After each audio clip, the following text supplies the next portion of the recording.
his waffles. Maple syrup dripping from his fake robe. Who did he see when he heard who was there? Now it seems that he should. All right, everybody, welcome out to the Log Room Guys Craft Beer Show. It is Tuesday, July 25th, Christmas in July, folks. Merry Christmas in July to all of you. With me, as always, is none other than Mr. Beer Samurai. Say hello, Mr. Samurai. Meli Kaliki Maka. Meli Kaliki Maka to you too, sir. Yes. Oh my God, I used to work in a bookstore, and they the only Christmas tape that they had, this back in the day of cassettes. Mm-hmm. They the only one they had was the Bing Crosby one. Okay.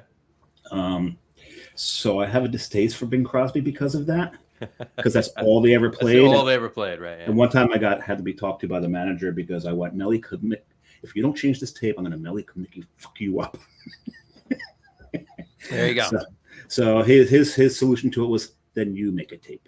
And you make a tape. And did you? Yeah, I got one of those 120 minute. 120 minutes, yeah, 60 minutes aside. A TDK. No, it was a Memorex. Okay. It was Memorex, and I was a TDK man. Yeah, I usually went TDK, but I couldn't find a 120 TDK at the time. Gotcha. So I had to go Memorex. Yeah, you know what? Thinking back, the odd thing to say, but I'm pretty sure I'm spot on. There seemed to be a hell of a lot more Memorex 120s than either TDK or Maxell or anything else. Yeah. You know? Yeah. Memorex also, I mean, they had money to spend because they had one of the best promotional campaigns. Yeah. Right? That the guy in the chair with that was Memorex, right?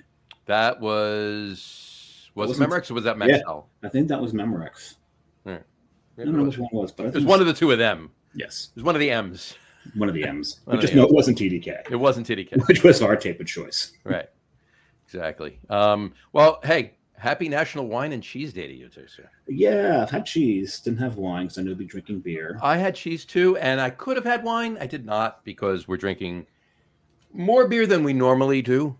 Yes, we are. For even a regular Christmas show. So yeah, we've got a couple lunatics on that are probably going to push us to even go further. So yeah, we'll see. But we've got business to take care of before we bring them on. We do. We have one thing to do. We do have one thing to do. And we have mentioned this before. We'll mention it again. We are running our first ever Lager Room Guys contest. Mm-hmm. And this contest, so everyone is aware, I will be going to Ireland, flying out the night of the 7th, landing on the 8th. And the contest is to guess how many Guinnesses I will drink without going over. Mm-hmm. And for every show that we've done since this was announced, we've given a bit of some information that might help you in your guess. Yep. Yes, we have every week. And if you're listening now or watching or whatever you're doing and you want to participate, you have until Friday night, 11:59 p.m. and 59 seconds before midnight on December 4th. Yep. December 4th. I'm in Christmas. I'm in Christmas mode. Christmas. I'm in Christmas. August 4th. August 4th. But if you haven't gotten the other clues and you want to, we're not posting them. You actually have to go back and watch the show. And I mean, to be honest with you, all you have to do is scroll through to get the clue. But we want you to watch the show, though. It's in the beginning of the show, so it's not that easy. hard. Right, exactly. Not a lot of time you need to spend, but you want. Except for one of them, and we won't say which. One of them, we did it at the end of the show. This is true. We did. One of them, we did it at the end of the show. That's true, because we completely forgot the beginning of the show. It wasn't intentional. Nope. No, we didn't do that to make you listen to the whole thing. Mm-hmm. We don't even like hearing our own selves speak half the time. Yeah, I'm the only one of us that ever listens to any of these shows after we're done. I listen to them. No, he does. I'm kidding. I like going back to the Italy one. But we digress. But we digress. All right. We're getting to them. We're getting to them. So this week's hint, clue, information. It's called information. Is I mentioned on the last show the Guinness Guru, and not the Bruguru. Not the Brew Guru. We'll get to him soon. We'll get to him soon too, right? Okay. The Guinness Guru ranks Guinnesses, Guinness pours throughout the world, and he ranks the counties. And the number one county in Ireland for pour Guinness, I believe, is Killarney. County Kerry. Sorry, County Kerry. County Kerry. County Kerry. Dublin is not high up there. Dublin County County Dublin. Sorry, I got it backwards. County Dublin, only because there's so many pubs that they drag down the average. Right. Though overall, your best pours you're going to find in Dublin. Let's just face it. Of course. So the information today is where I'll be staying. For 4 nights, I'll be staying in Killarney. We will be going to Killarney. We'll be doing the Ring of Kerry. We will be in Limerick. We will be in. Will you be doing limericks while you're in Limerick? You know what? There's really no decency laws. There once was a Dave from New Jersey who wants something too early. No, we'll come up with it. We'll get something. But at any rate, Dingle has a bunch of pubs that do a good pour. Killarney, 2 of the places there are right near the top of the list. We will be then moving on to Dublin, right? 3 nights in Dublin. On the way there, we'll be hitting Galway. We'll be hitting Galway for lunch, and we'll be wandering around, and I'll be popping into pubs. Nice. Can't do too many though, because then got to drive on to Dublin. And then 3 nights in Dublin, 1 whole day in Dublin. Awesome. So that is give you some information right there. But where we're staying in Killarney might bring your guest number down a little bit. I am about 150 yards from Killarney Distilling and Brewing. There you go. So you got to take all this into consideration when you're coming up with that number. Yep. All right. Or you could just write a bunch of numbers and throw them in a hat and pick one out and go with that too. So yeah, there's that as well. There's that. So, all right. I want to drink some beer. What do you think? I need to drink some beer. All right, ladies and gentlemen. I need to drink some beer with a couple of lunatics. Yeah, absolutely. These couple lunatics were the only 2 that we would do this Christmas in July show. Please welcome to the show none other than the Beer Whisperer and the Beer Guru. Hey guys. Hey. How are you guys doing? You asked for lunatics. You got it. You got Oh, it. yeah. Lunatic, I resemble that remark. Exactly. We all do. So, what was funny too is, and Tom, I told you this. I haven't said anything to John. Doug said that when the brewery opens, he's going to make sure that he and the 2 of you come to the opening, and then the 5 of us are going to be there together. And I said, I think if the 5 of us are in the same place at the same time, the world will implode. That's very possible. It's quite very possible. So. Implode in a big frothy head. The big frothy head, right? Exactly. So, but we'll cross that bridge. Anyway, how are you 2 gentlemen doing tonight on this Christmas in July with the Beer Whisperer and the Brew Guru? If I was doing any better, I just couldn't stand myself. There you go. It's Christmas in July. What's better than that? But at least you're standing, Tom. Tom is on the mend. Actually, but that's all right. But he can stand, so that's a good thing. I still like I like Tom's always leave beer, never cookies. I like that. I like that. Santa wants beer. And John, so Mr. Staradumsky, the brew guru. This is day 25 of Christmas in July for him. Yes. If you follow Honest Craft Beer Reviews or John on Facebook, you will see that he has had a Christmas beer every day this month. Hold on. A Christmas beer every day. At least a Christmas beer every day this month, right? Exactly. There you go. Yeah. He's Christmas. He's Beer Claus. We'll call him Beer Claus. He's Beer Claus. Absolutely. Yeah. He definitely. Tonight is going to be just a small excerpt of what he experiences every July. So yeah. Kudos to that. Kudos to him for that. So we're living in his world tonight. We're living in John's world tonight. So, and what a world it is! What a wonderful world! what a wonderful world it is. I see skies. No, you don't want to hear me sing. No. But best way to get me to stop singing, you put a beer in my face. Put a beer in, right? Exactly.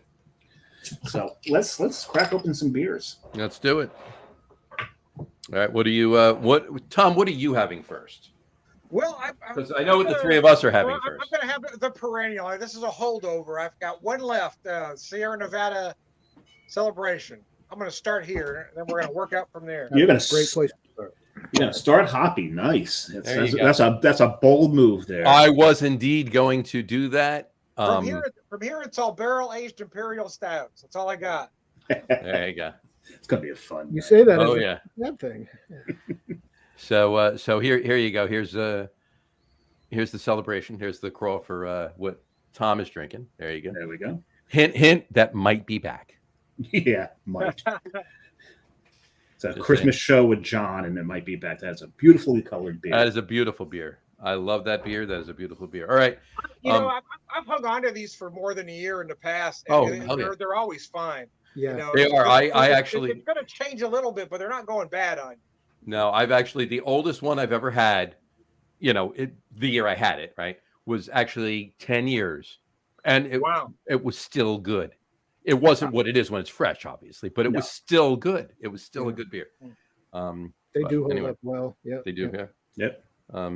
So Which one of us you want to just all let's all put them up at reveal the same time. time? Reveal at the same time. Boom.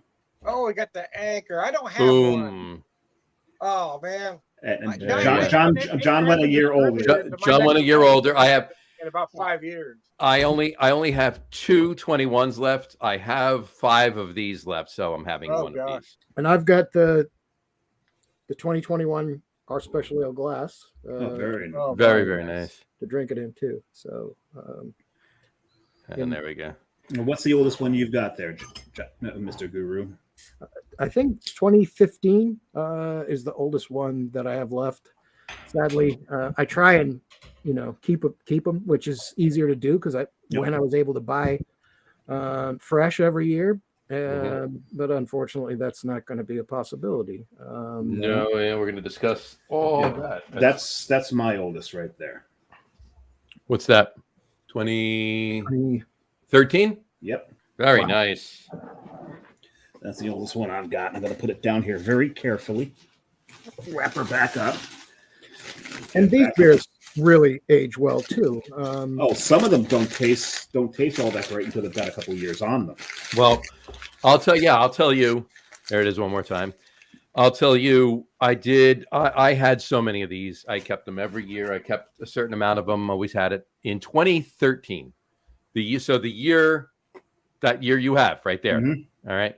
That year was the newest one I had. We did a vertical of 18 years. We started in 96. Oof. We went 96 to 2013. And I will be honest with you, of those 18 different our special ales that we had, 98 that year, when we drank them that year, 98 was the best. Not when it was new or not at some point of them. That in that vertical that day, 1998 was the best one we had. Yeah, I bought a bottle, and this was maybe 3-4 years ago. I want to say it was during COVID. I bought a bottle off eBay. Was probably 84, and obviously I have no clue how whoever the individual that sold it stored it or whatever. Sure. But it was good. I drank the whole thing. It was tasty. It was spicy. I also bought some other bottles that were pure cardboard, and I had to dump too. But maybe this guy kept it refrigerated. But I'll tell you what, some of them do have staying power. The 2020, I drank a bottle of the 2020 earlier, and it was probably better than when I first bought it. Oh yeah, and drank it then. That doesn't have to get better, but that one did. That one I really enjoyed that night. So. I had a 2020 last year. I have one of my 2020s that I've left. I have 2 2020s left too. I had one last Christmas, and it was fantastic. It was definitely better. I had one the year before too, right? I try to have one every year, but try and wind up keeping 2 or 1 at some point. Do a longer vertical. My vertical, anything that I had prior to, I won't get into it. Everybody knows if they haven't, they know where all of my stock went prior to 2016 or prior to 2017, really. But in any event, I do have one from 2016. I have one left from 2017, one from 2018, 2 from 19, 20, and 21, and then after this, I'll have 4 from 22. But I do have I have one bottle of 2016 left. Wow. And it's a Magnum. Yeah. So I had to pull it out of the storage for this. I wanted to show you that, but not for nothing. Those are the score. Yeah. Not for nothing. I'm hoping that I want to drink that. I want to drink that 10 years. I'm thinking a special occasion around 10 years. Yeah, something like that. Well, I'm hoping that the 2022 does improve with age. This has got the spice to this is quite bitter. This has got to be the most bitter Merry Christmas beer that I think they've brewed. Yeah, if I recall, it was more bitter. It's mellowing out. It's mellowing out. It's so I'm better hoping than it was. Which is think about this. Well, I usually drink a bunch of these every Christmas. So I always buy 2 6-packs. This is number 2 out of the second 6-pack. So I only had we only consumed 7 of them, and I didn't have 2 of them. So I only had like 4 or 5 of them last year. Normally I buy a third 6-pack. So yeah, this one was a little bitter last year. This one was a little harsh. Yeah, but it's definitely a little mellower now. It's like a cedar bark bitterness, right? Yeah. I mean, it's certainly not. It's certainly not like overpowering to the point where I can't drink it, or I'm drinking a different beer. Right? It's still a beer, but it's still good. But yeah, this could use a little more, time. You mean the herb? Yeah, a little more THYME time, a little more time. Okay. Maybe some rosemary. Why not? Kidding. Anyway, yeah. So this is good. So anyway, let's talk about Anchor. Okay, Anchor. Well, I've got 2 words for Anchor. Right. What's going on right now? Yep. Exactly. That's why I've got that up there. Well, we don't have it for Anchor. We have it for Sapporo. Yes, that is for Sapporo. Okay, that's for Sapporo, right? Those of you that don't know, Anchor Brewing is close to not existing anymore. It's about 150-year-old brewery that isn't owned by its original ownership. Well, hasn't been owned by its original ownership in many years, but Fritz Maytag for the longest time owned it most recently. But in 2017, Sapporo of Japan bought Anchor Brewing as a way for them to get into the States and brew their beer so they can get into distro in the States without having to import their beer, ship their beer to the States. And it didn't work out as well as they wanted to. They wound up buying Stone 2 years ago, year and a half ago. And that's a much better bet for them. So they don't care about Anchor anymore. So they're just, let's close it. So it's all corporate. It's all bullshit. And 6 days will be their last day of operation. Yep. Exactly. Days. So a miracle, right? Yeah, it's right. So there's a miracle in the works. There's a miracle in the works. There's a few things. Well, Narragansett, and many of you know what almost happened in Narragansett back in the day. They were saved. They were pulled from the embers, and they're thriving now, and in a big way. And they started a petition to save Anchor Brewing, much like they were saved.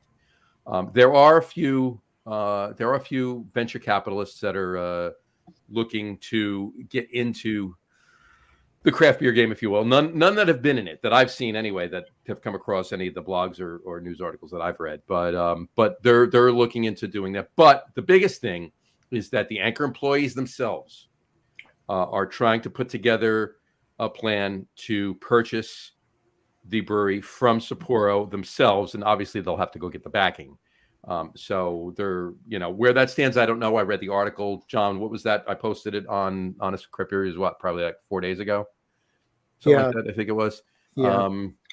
So I haven't heard anything on that yet, but that's a big thing, because that's people that love what they're doing. They love the brewery. They love the history. They love the beer they're brewing, and they want it to keep going. They want it to thrive. They want to get it out of this corporate, crap that it's, been under now. And, clearly they know more about it than we do, obviously, because they work with it and live it every day. So I'm hoping that in a big way that actually, something comes out. Even if there's a break, they cease operations briefly and then pick it back up again whenever. That would be great. But thoughts from all of you? Yeah, certainly. If the employees are able to buy it, they're going to have to come up with some money. That's Sapporo paid $85 million for the brewery. I really don't think they paid $85 million with the intent to run it into the ground. I think they want to get something out of it. I think they'll take less than that, but it's still going to be quite a chunk of change. I think the city of San Francisco needs to help the employees in the state of California, because I agree 100%. There's history there. You don't want to lose that, right? give them some tax incentives, whatever you want to do. I don't know about, if Narragansett is going to be able to, Mark Hellendrun can raise that kind of money. As Douglas Smith has sagely pointed out, he didn't really save the Narragansett brewery. He bought the brand. Right. The brewery closed in 82, and I'm from Rhode Island where Narragansett was based. The brand was just, it eventually became just a label, and that's what he bought. No, and credit to him. He's built the brand, and I love it. Right. It's my old local. It's nostalgia, right? It's if he could do it, yeah, it is nostalgia. It's a regional. It was, it was the beer you drank in the 50s, 60s, 70s when my dad was drinking beer. Hello, neighbor. Hello, neighbor. There you go. Hi, neighbor. Hi. But I think so the Sapporo connection is, I think they made a lot of bad decisions. They didn't do a very good job managing the brand, but they certainly didn't. It's sad to hear that distribution died off in a lot of states. We've had it in Georgia since I've been here, so that's 20 years. I've never not had access to Anchor. I've had it in Rhode Island, going all the way back to 1982. When I would buy it, and it was a whopping $9 and change a 6-pack, which in 1982 was pretty expensive for a 6-pack of beer. Now it's $11 or $12 a 6-pack. Yeah. Actually, what I just scored when they first announced that they were pulling back distribution and ending the Christmas sale, I went and got some steam beer for $8.99. Nice. Which was Dave and I, and kudos to Dave, he did it all. But Dave and I just scored steam beer and porter. And they were what? They were like $10, $11. $12 a 6-pack. I got 2 6-packs of porter sitting right there. Kerry went back to the store. We've got 2 more 6-packs of steam. So I've got 2.5 6-packs of Anchor Steam left. There you go. And I have 1 and 1. So I had some porter. I had our special ales. I've got some foghorns. I got nice. I've got a few bottles of that. I got the steam, which was I think brewed.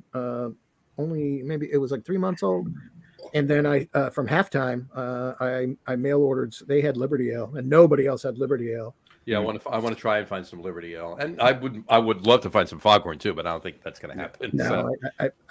I went to a bunch of places looking, and it made me think that if only we had bought Anchor this way while they were still going, they wouldn't be going out of business. And we talked about this the other day. Dave and I talked about this the other day.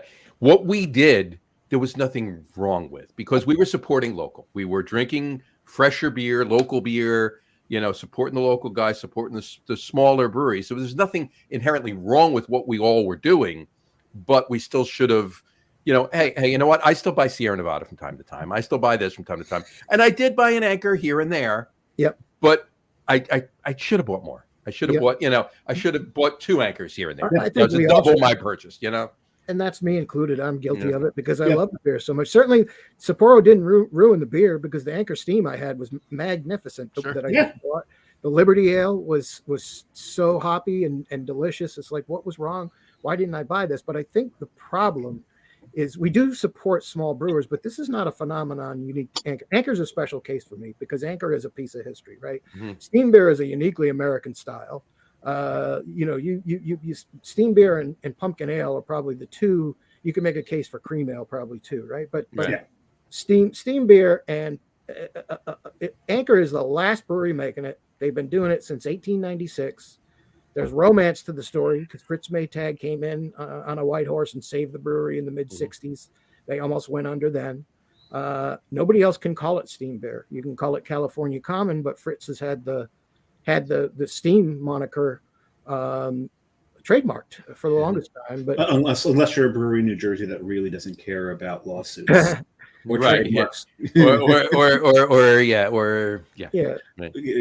Lucas or any of those trademarks. Or any of the other things they're not defending it as much. Well, they called it both. They said they called it in the name it was steam beer, right? Yeah. And then the style was California Common. Yeah, so that's how they got it.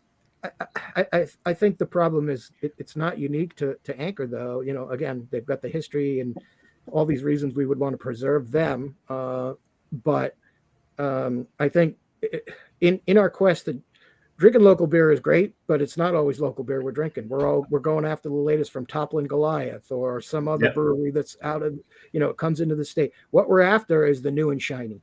And I think that in search of those 50 different hazy IPAs and sours and pastry stouts from the latest, fad brewery, we're losing local craft beer breweries too. Here in Georgia, we just had 4 close their doors. Atlanta Brewing Company, which is the oldest brewery in Georgia, Really?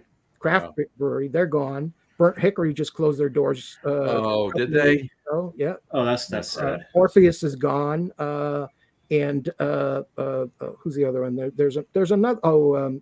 Second Self. So, but these are all breweries that have been around for about at least 10 years. Right. Atlanta Brewery, and it seems to me that we stop once we have had beer from a certain brewery, we stop buying it. And now here in Georgia, everybody's chasing Wild Leap. They're after Stillfire. They're after Firemaker, and those breweries are going to have their day too, because somebody else is going to come along that's new, and they're going to move on to that one, and that one's going to be all the rage. Mm-hmm. I think in a way, it's tough as craft beer drinkers for us not to do that, because, I mean, if we were brand loyal and just drank one beer, then everybody would be drinking Budweiser now, and we would never have all these different great craft beers. But we always want something new and different and shiny and new. But we got to remember that, there's the old friends that have been around for a while. The OGs, the ones that got us into craft beer drinking in the first place. Yes, on the last show, we kind of put a challenge out to our listeners that there's certain breweries out there like Anchor, who are maybe not as historic, but are still some of the OGs that got us into craft beer. That think about it, think about what happened, learn a lesson from this, go out, buy something from Founders. Buy something from Sierra, buy something from Great Divide. In these breweries that have been around for so long, one of my favorites. Great Divide makes an old ale that's fantastic. Yes, they do. Fantastic. And Yeti is Yeti is such a great beer. So we'll put that challenge out to the listeners again. Go out. These breweries that have been around for a while, Allagash. Allagash is probably not trouble whatsoever. No. They're. You got to pay them some homage, and we do too. We've had Allagash on the show. But yeah, they're okay. But there's so many of these. Like John and I talking, there are some breweries that really don't need our help because they're doing so well. Like Sierra, if you've been to their facility outside of Asheville, if you've been to Mill River, it's Disneyland.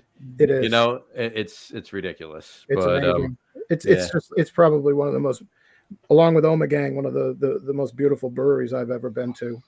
It's so gorgeous. I just driving up the driveway, I could tell they have put a lot of money into it. Before I even saw the building, you could tell how much money was put into this place. Unbelievable. I loved every second of that drive up the driveway, let alone every second of that I was in the building. I don't want to leave. We had a list of about 30 of the things that we were going to do that day. It got cut down to about 12 because I didn't want to leave there. Yeah, I cut out 3 breweries and about 6 geocaches that day. Well, Now, the one thing is we're talking about Anchor and how, John's always been able to get it. Johnny and I have always been able to get it. Now, Tom, it's how long has it been since Anchor was in Missouri? It's been at least 5 years, maybe longer. The last Anchor I had, John actually sent me. He sent me some our special ale in a nice glass a couple years back. But yeah, it's been 5 or 6 years since it's been available here in Missouri. That's crazy. Yeah, that's sad. And that's 5 or 6 years. That predates. Well, no. That's right about Sapporo. No, that's right about Sapporo. Yes, that's Sapporo. That's Sapporo cutting back. Yeah. So that's one of the first cuts was Missouri. But if they cut back distribution, that to me that just goes back to the point of people not buying the beer. If the beer's selling in a certain state, why would they do that? Right? They're not going to do it. Never had an interruption in Georgia. The Our Special Ale sold out every year. I had to. Same here. Get there quickly to get. If I ever did go back out to get, and most of the time I did go back out to get a third 6-pack, I had to get remember I bought the first 2 probably the first week in November, right? Maybe the second week. I had to get it before Thanksgiving if I was getting a third one, or I wasn't getting it because it was gone. So Well, yeah, but here's the thing, and you guys all know this. With craft beer, shelf space is at a premium. hell yeah. So we could say, well, the I beer do wasn't know selling, something about that. or we went out there buying it, but the truth is sales and marketing dropped the ball. Yeah. If sales and marketing were doing their job, the beer would have sold in those areas. Yeah. No, there's something to be said about that too. Absolutely. Shelf space is at a premium, and COVID did not help that matter. No, they made it Okay. worse. COVID made it worse because shelf everybody space, had man. beer and they It's canned not everything and world, sent it to man. every state that wasn't getting it already, and there you go. And created a can shortage. Exactly. And Yeah, you the guys can't- said it yeah. earlier. I mean, craft beer drinkers are looking for what the next new and shiny thing is. Sure. I mean, Sure. John and I have talked about this ad nauseum at this point. I mean, craft beer drinkers are fickle as all hell. We're looking for something new, and this is what happens. That's crazy. But you know what? I mean, let's cross our fingers that this particular instance of this happening or whatever, at this brand, this OG, this Goliath amongst OG craft breweries that has. Did you say Goliath? I said Goliath. I said it for you're welcome. Thank you. All right. This Goliath amongst breweries, craft breweries that have gotten us all of us, all four of us, and almost everybody listening right now, or re-listening or rewatching or whatever. Pay them homage. Buy the beer. Well, Go buy the first- beer. Hey, you don't have to go buy it every day. Still do what you're doing. Support your local. Trust me, I want you to support local breweries. Okay, all right, but support them too. Go out every now and then. Go buy a 6-pack or 2. And that's all it takes. If everybody does it, then in the aggregate, these breweries will have a shot. I mean, when I was out looking for, after the announcement that Anchor was closing, I went back out again looking for more and couldn't find it anywhere. So that was exactly my intent. Dave is right on the money, and I got some Deschutes Mirror Pond. Oh yes, I got we haven't had that one in a long time. Nice. Either. Yeah, I got a 6-pack of that. I got a 6-pack of Anderson Valley. Barney Path Oatmeal Stout. There's another great California brewery. Al Hornan. Yeah, there you Al go. Hornan. The Hop Otten IPA. All of those. Hop great Otten. That's beers. a good beer. Hop Otten. I love that beer. I got a 12-pack of Sierra Nevada. They've got a great mix pack. And for me, that Asheville brewery is a local brewery, right? Yeah, you can get there quick. Yeah. But they've got twice a great, I was there and you couldn't meet me. Twice. Yeah. In the last 4.5 months. It's close, but it's still probably about a 3.5, 4 3.5 hours. Yeah, well, you were busy. I'm saying both weekends. Yeah. I was there. So. Yeah. But yeah, we've got to support these breweries, and we've got to buy. And I buy from local. I had just actually, Burnt Hickory, really sad to see them go under, because I buy their beer throughout the year, but I also, once a year I'd make a pub crawl. Not a lot once a year, but there's a lot of breweries in Georgia, so you can't. You can't and drink their beer at Taco Mac. That's you where can't hit everyone. I mean, I try to support as much local as I can, but I try to buy, and this is the truth.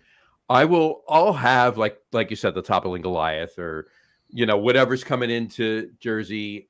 That's in on the level of toppling Goliath. Not your Anchor or anything like that, but that level, whatever. I'm not going to a package store and buying toppling Goliath. I'm not. I'll drink it on tap if I'm somewhere. That's fine, but I'm not buying that. When I'm if I'm buying any cans, I'm buying that are local, or local to anywhere, wherever I am. I was in Asheville, I bought cans in Asheville from local. I was in Nashville, bought there. Go up to New England, anywhere I go, I'm supporting local. I'm buying their beer. But home, if I'm buying beer in a package store, it's Anchor, Sierra Nevada, breweries such as that. I'm not, Yeah, but every now and then you see something a little. If there's something that there's something on the shelf, like you said, if Great Divide has, if the Old Ale's on the shelf, I'm buying 2 4-packs of that. Yeah, or 6-packs of that. I'm going back to the new and shiny stuff, right? Where you see something show up on the shelf you've never seen before, right? Like Nightmare's making it into Jersey now. Mm-hmm. Right.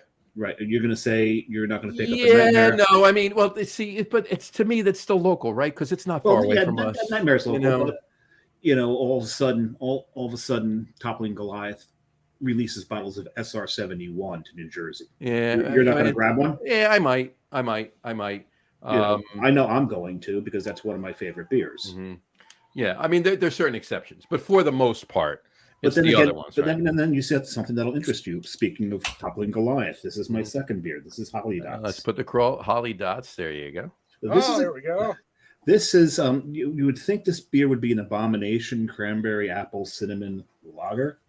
And it is. That's a lot. Actually, it's not, you know what? It has calmed down quite a bit since when I first drank it. It's not brewed by Abomination. It's a different brewery entirely. They make some good stuff. They make some good stuff, actually. Abomination does. Yes, it is. Abomination. But this is you can't really get the color of it. It looks like it needs like a little umbrella in it. Mhm. Looks a little red. Yeah, you got a little ruby hue there going on. Yeah, there's a pinkness to this because Definitely Well, looks like that's a little nice ruby. hued beer right there. yeah, there's Nice glass too. That's a good glass, isn't it? I like Yeah. the glass. All right.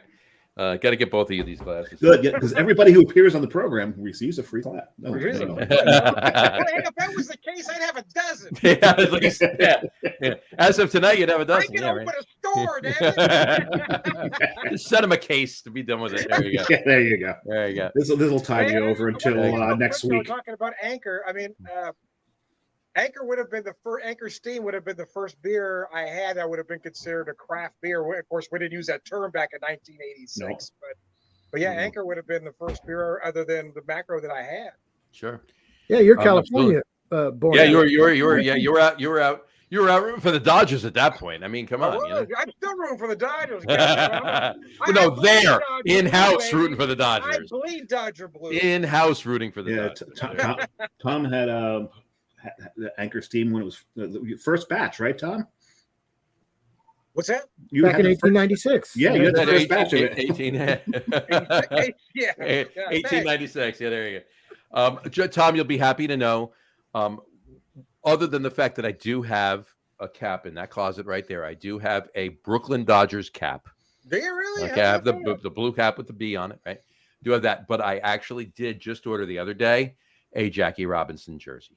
Oh, see, 42.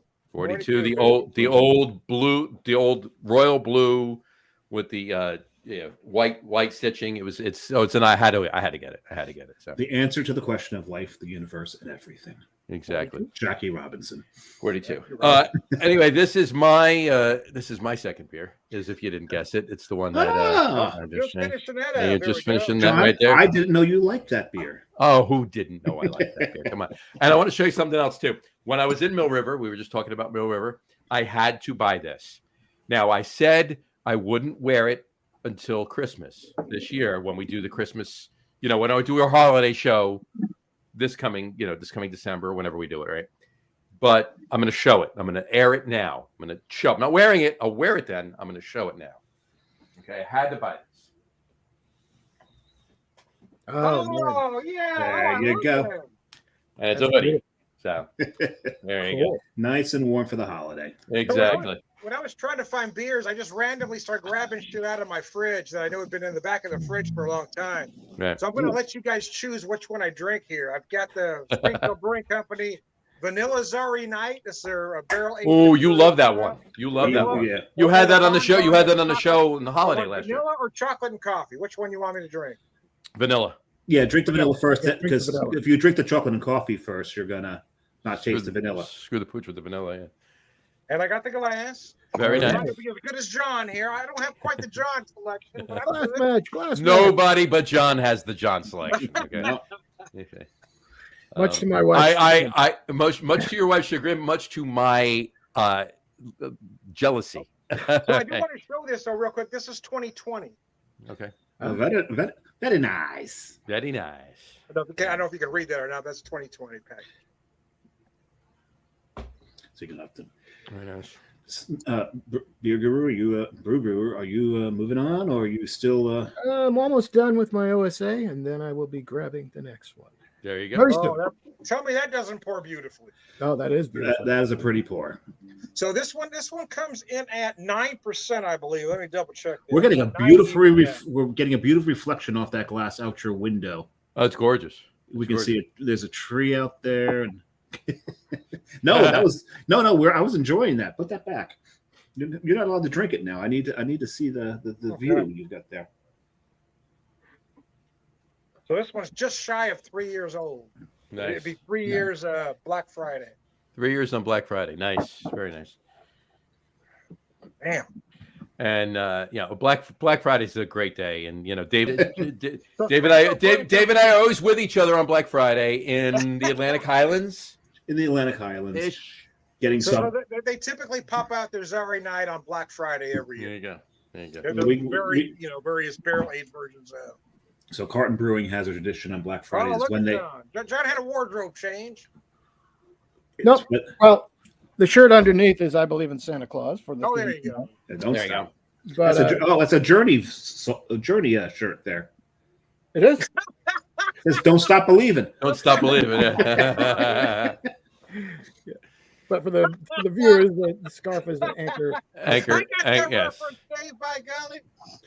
There You know you what I go. was saying, but on Black Friday in Jersey, it's known at Carton Brewing that they release Epitome. There you go. If And we you always say- do a live show from there too. Only about a 20-minute show, but we do a live show from there too.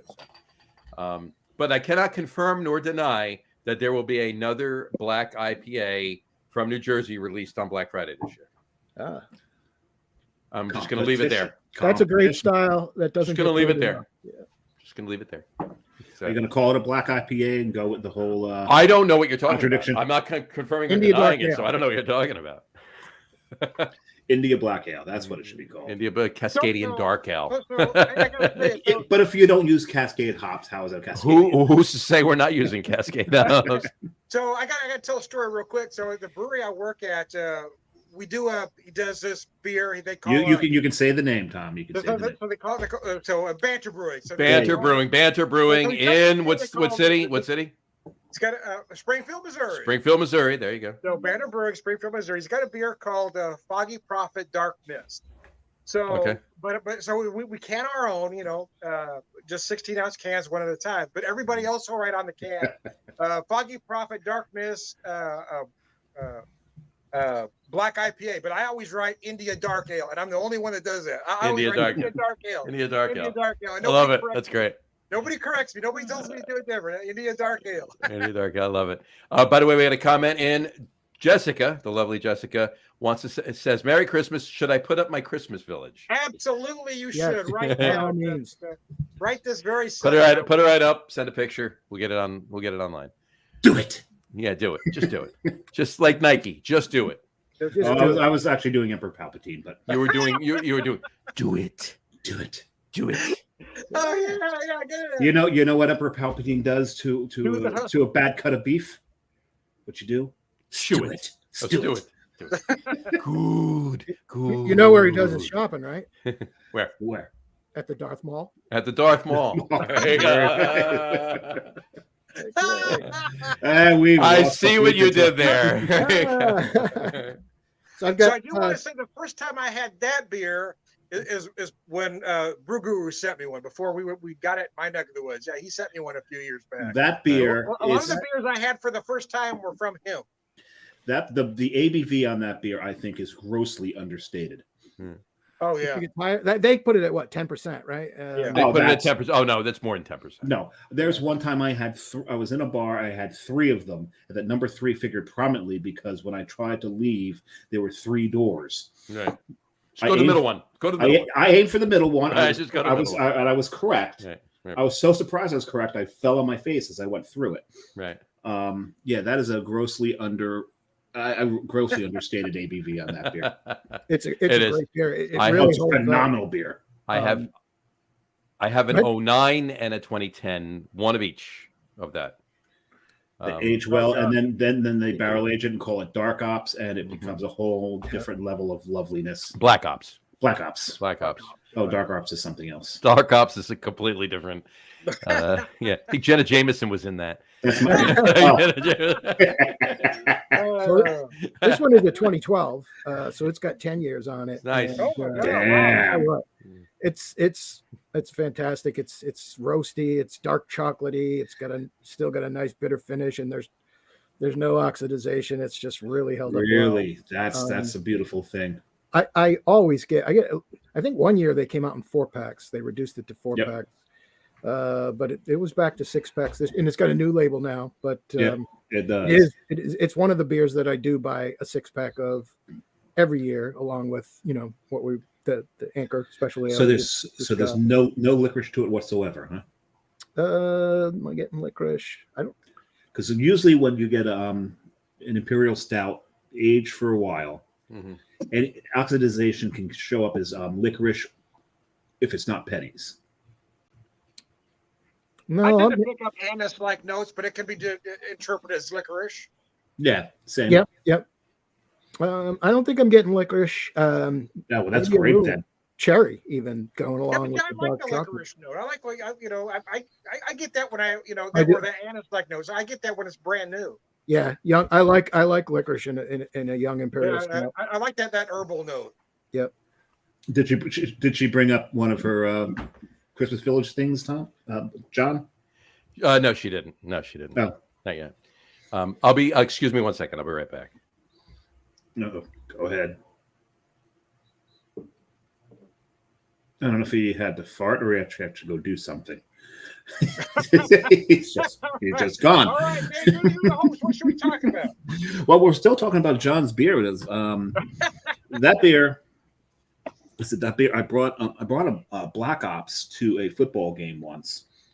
The guy was from Oregon, and he was really into craft beer. You thought he would think you could drink. He had season tickets. He had his father-in-law's season tickets to a Giants game, and we went, and we shared a bottle of Black Ops. I've never seen someone so wrecked. Wow. I had to ask him to sit down quite a few times and be quiet during the game because he was getting quite obnoxious. I'm back. Sorry about that. You all good? Yeah, it's just technical difficulties. Had to attend to something. I see. I don't want to know. No. It was nothing. This isn't one of those soupy sales things. Oh no. Okay. No. Tom knows what I'm talking about. Not at all. We're all old. Oh no, yeah, that's the problem. Exactly. Where is it though? Man, We're wiser than a lot. Did he got fired for that? He got fired big time for that. Oh yeah. We're not going to mention it. If you want to know, look up why did Soupy Sales get fired. Get fired. That's what you need to do. Yeah. And you'll find a video. Exactly. And it's a video from another camera that did not actually show up on television, but he got fired for it anyway. Right. Exactly. Yes, he did. So hey, I don't care what they say. I think the man was a visionary. I agree. That was a great show, though. I love the Super Sales show. That was a great show. It was hilarious. All right. I got a couple questions. All right. Fire away. I'm going to start with John. What's that you can remember? What's the first Christmas or holiday beer you can remember ever having? Was it Anchor Christmas or was it something else? No, Anchor Christmas Ale I didn't get to try. I had always wanted to try it, and but I didn't get it until it was in '91. And I had it I think I picked it up in January of '92 in Waltham, Massachusetts. I've never missed it since then. I've had every vintage since then and a few others. But it's a good question. Around '86, Samuel Adams Winter Lager was out, and I had that. I remember when it first came out, it wasn't like it wasn't spiced like it is now. It was just it was a Weizenbach lager. It was a lager, yeah, and it was a pretty good one. And right about the same time, Harpoon Winter Warmer came out, and that of the two, that would be that's one of my favorite Christmas brews of all time. So that's right up there. And then again, right around that same time, maybe a year or so, was Würzburger Weihnachtsbier, which I used to drive to Massachusetts and buy by the case. It was a Doppelbock. Yep. And Doppelbock is my favorite style. Absolutely. So I think those are the three earliest Doppelbocks that I recall. Oh, gotcha. Great style. Awesome. I've had some good Doppelbocks. That's great. Tom, yours? I'm trying to remember, and I think it was. So I grew up in Southern California, but I moved to Western Washington in '87, and Red Hook was very popular up there, and I think Sure. it was the Winterhook. Winterhook, yeah, that was a good beer. Yep. Winterhook was a good I beer. think it was 88 or 89. I had the Winterhook. Yeah. Very nice. Very nice. Samurai? 80s are a little fuzzy. I mean, I don't know. 80s. I know. Hey, 80s are fuzzy for a couple of reasons for the four of us. Okay. Oh yeah. All right. So, Harpoon. Harpoon Winter Warmer. Yeah, that was first for me. Harpoon Winter Warmer, and I suspected that would be the same answer for you, considering our first IPAs are the same thing. Or the same thing. Harpoon IPA, right? Yeah. They had really good distribution back in the day. They did. Yeah, Harpoon Winter Warmer was my first. But my second was Sam Smith's Winter Warmer. Sam Smith's Winter Welcome. Winter Welcome. Yeah. Love that beer. Yeah, but by far that was definitely my second. But yeah, Winter Warmer, Harpoon Winter Warmer was my first. And I told you, John, the Winter Warmer glass you found on eBay. Yeah, that was. Since you found it, I've been looking, and still, like literally at least once a week, if not more often, I just put it in a search on eBay, just looking for it. Because the second it pops up, unless they want $3,000 for the thing, I'm ordering it. Done, it has taken forever, and I actually found it once before I finally got this one that I have. And of course, I just bid. I don't. He had to buy it now. Boom! I did the buy it now. Done. Yeah, done. And I'm like, great. I don't bid on anything. If it's just bidding, no buy it now. I don't know about it. But this I wanted so bad, and it was. I've been trying to find it for so long, and then I get this horrible email, and it says, "I can't ship you the glass. It broke while I was packing it." Oh like, no! Right, and so, and I had to wait a few more years, and then finally I saw it again, and then this time, luckily, I got that glass. But I don't think they made a lot of them. I almost never see them on eBay. So, how long ago? When did you get it? You got it last year, right? You got it before the season last year. Literally, and I'm not kidding. At least once a week, if not more often, I've been searching for it, and I haven't seen one. Yeah. So the Winter Warmer glass. The Winter Warmer glass. The Harpoon Winter Warmer glass. Yeah. Doug Smith commented in. He said, "John, Hope Brewing's Christmas Ale. Tim Morse of Anchor was Hope's first brewmaster." Yep. That was a little bit later, I think, than the Harpoon Winter Warmer, but he's right. That's another great one. That was a red ale. It wasn't spiced. But I remember drinking my first bottle at Koenig City in Dave All Square in Providence, where they flew in kegs of Koenig Pilsner from Germany, and they had this great German food. But that's probably close to that time frame. And then a little later, Catamount Christmas Ale 2 was another one that was an IPA. It was that one.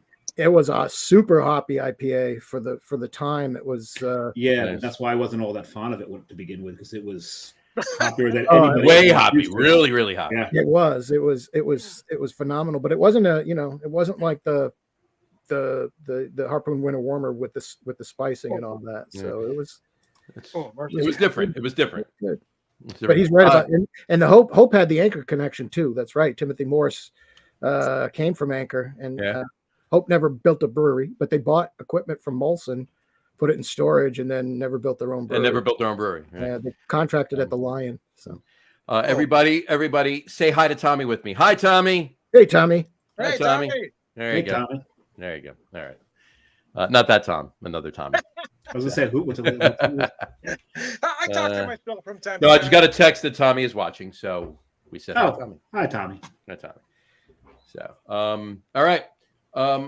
What are some? We've been talking about these. What are some warm, and I use that tongue in cheek, warm memories of holiday beers of the past? And we've obviously started that with Doug Smith writing in about Hope Brewing's Christmas Ale and all. But any others? Dave, you start. Or anybody that has one that can start, you start. There you go. I really think that the beers that I brought up, those were the ones every year. Yeah. Now this is going back like to college days, where I'd go up to. You got to remember, back when I was in college, you didn't have a lot of seasonals beer stores. Seasonals. Here's the thing. Here's the hard thing, right? Seasonals in general really weren't a thing until at least the 80s, and even then they were scarce, right? The first seasonal period was Anchor Christmas. Yeah, that was the first seasonal beer ever, in the United States anyway. in the U.S. craft beer market. But Right. in any event, the so you know, when you're talking about seasonals, when you're talking about holiday beers or fall beers or anything, it's not going. There's not going to be too many, you know, variations from one person's discussion to another because there were many. You know, so there's Well, it similar was beers. even worse than that. There weren't many stores selling them. Right. That too. Right. I would have to go to this one store in Bricktown, this one store in North Halden, this one store in Clifton. Which Okay. store? I forget what the store was in Clifton, but these were the only three where I could find the beers I was looking for: the Harpoon Winter Warmer, the Anchor Christmas. You know, finding Sam Smith's Winter Welcome was actually easier than finding those two because Sam Smith's was more of it was considered just an import. Yeah. Right. Right, it wasn't considered seasonal; it was an import. It's just what. Yeah, yeah. I mean, it was a seasonal, but it wasn't. But think about that. Right. A seasonal beer from England was easier to find Then a seasonal seasonal beer from the United States. Absolutely. Yeah. and it was crazy. And then you had some other things come out. God, I wish I could remember some of the other things that came out because half of them are gone now. Right. But there was always things I was looking for. You'd always pick up something new.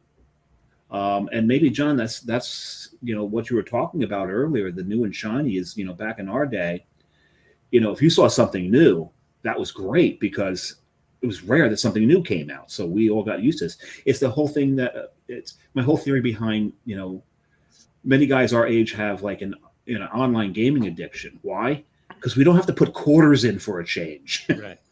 We don't have to.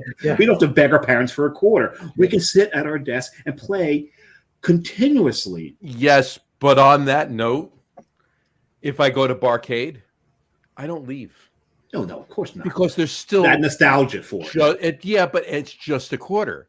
You know, it was you know, a quarter. It's still just a quarter quarter. in 1981 is clearly a lot different than a quarter today. Right. Oh, yeah. So, Yeah. so I mean, give me my beer. Keep my beer coming. I'm parking myself in front of Donkey Kong or Frogger or Qbert or Missile Command or any of those, you know. And But my whole point is, a lot of us will game forever online because when you ran out of quarters as a kid, you were done. That was you were. I'm going home. Yeah. So back You hung around a little while. Yeah, you like went from friend to Yeah. friend and watched what they were doing. I'm like, I got to get out of here. You got to figure out how, you know, watch the guy playing Dragon Slayer to see how to beat the thing. I could beat the thing, by the way. Just Unless you were like me, my dad owned a video store in the 80s. oh, This you- guy would come in that owned a video arcade, and I would comp him his movie rentals. And every time I went to the arcade, he'd hand me a pile of tokens to go play games all day. Nice, If very you get a nice. hookup, right? You know, you get that's how you go. And where in Rhode Island was this? Because I will get in my DeLorean later and go back. And it was West Warwick, Rhode Island. Yeah. there you go. Well, just to screw with Dave's demographic a little bit, I do no online gaming at all. None. Oh, I don't I have anymore. never done any. I won't do it anymore because I know that I won't stop. See, for me, games suck ever since Donkey Kong. I don't like those new graphics. I don't like killing people. I don't play anything. I that came out want- after Donkey Kong. I want the 8-bit graphics. Okay. Yeah. I don't want the graphics. I want to play Pac-Man. I want to play Donkey Kong. I want to play Frogger. I want to play Space Invaders. God damn it! Fuck we you have with these bloody graphics. completely gone way off. Derailed The point I was Well, trying not so much because this is a Christmas in July. So Christmas, we all got video games when we were kids. When we, That's you know, right. I had a VIC 20 for Christmas one year. I got I got you beat. I got the Commodore 64. You guys So there you remember go. that? But the VIC 20 was the precursor. To the Yes, it Commodore was. So 64. there you go. The Sears had Video television. Arcade. Yeah, that was, Sears Video Arcade. There you go. that Hey, was- many a Saturday afternoon, I played Pong on the living room Oh, floor yeah. with my father. Greatest- Right? greatest thing ever, right? Well, what about the Trash 80? TRS 80. Trash. Oh, Yeah, yeah. there you go. That What is- turned what- that turned into the Coco. Yes, it did. And that What- was The Coleco baseball. TRS was Coleco Tandy baseball machine? Tandy Radio Shack. Tandy Radio Shack. There you go. What it stood for. There you go. Oh, and then you had the Texas Instruments machines that were out as well. There was so much going on back in the day. Absolutely. But Absolutely. the point I was making, That was, but the is- point. But we digress. Right. Wait a minute, I'm sorry, Dave. But the point I was making was that because it was so hard for us back then to find something new, that now we are all into that. Oh, here's something new. Here's something new and shiny. And I think that's kind of where, that's where our generation is kind of getting it from. But we're also, on the other hand, going back to the old styles. But it's still new and shiny to us. It's new. It's newly new and shiny to us. Right. Where we're seeing like, oh my God, this brewery just put out a dark mild. I've got to get that. Yep. So it's still that newness to it, even though it's old. It's oldly new or newly old. I don't know where I'm going with that. But we still have that mindset. Whereas with the younger generations, you hit it on the head earlier. It's what's now popular, what's trendy. Right. And you also see the resale value of these things on the gray market. There's the whales trading. And as far as I'm concerned, whales trading destroyed craft beer. Yeah. It destroyed trading. That's why I always got into biffs. Did you ever do a biff, a beer at Ford? No. Oh, yeah, beer. I've done it. Yeah, I've done it. Yeah. Oh, beer at Fords were wonderful, where you'd get they'd set the number of people, they'd set either a dollar limit or an ounce limit. And then they'd set whatever you had to put into as like swag, like either be a hat, a glass, or whatever, or it was open. And the thing about a beer at Ford is you never wanted to go first, because what would happen is you'd one up the last one. So when You want to go last in a beer, you'd be assigned someone to send to, Right. and you'd send to them. They would then open their box, show what they got, and then they would be assigned a person. They'd send it, and everyone tried to one up the next person. So by the time it got to the last person, I remember one time, just to mess with people on a beer at Ford, my extra beer that I threw in was a Cantillon and just blew the whole thing up. Well, here's the thing too, because with beer at Forward, right? If you did it the right way, there was a circle, right? It looped around, and whoever sent the first beer got the last beer. Yep, You wanted to be the first one to go. Yeah, that's interesting. Yeah, it was a lot of fun. It was great, and it was in response to whales trading, because the whole point of it was the person who ran it would either be like 10 to 12 people, usually about 10. Yep. And you had to be careful. You had to really work it, massage it to so that this guy was in a different market than this guy. So you send the beer there. Then the gal next was in another market. Right. And so what you were doing is you weren't sending whales. You were sending the whole point was sending beer from your region. Right.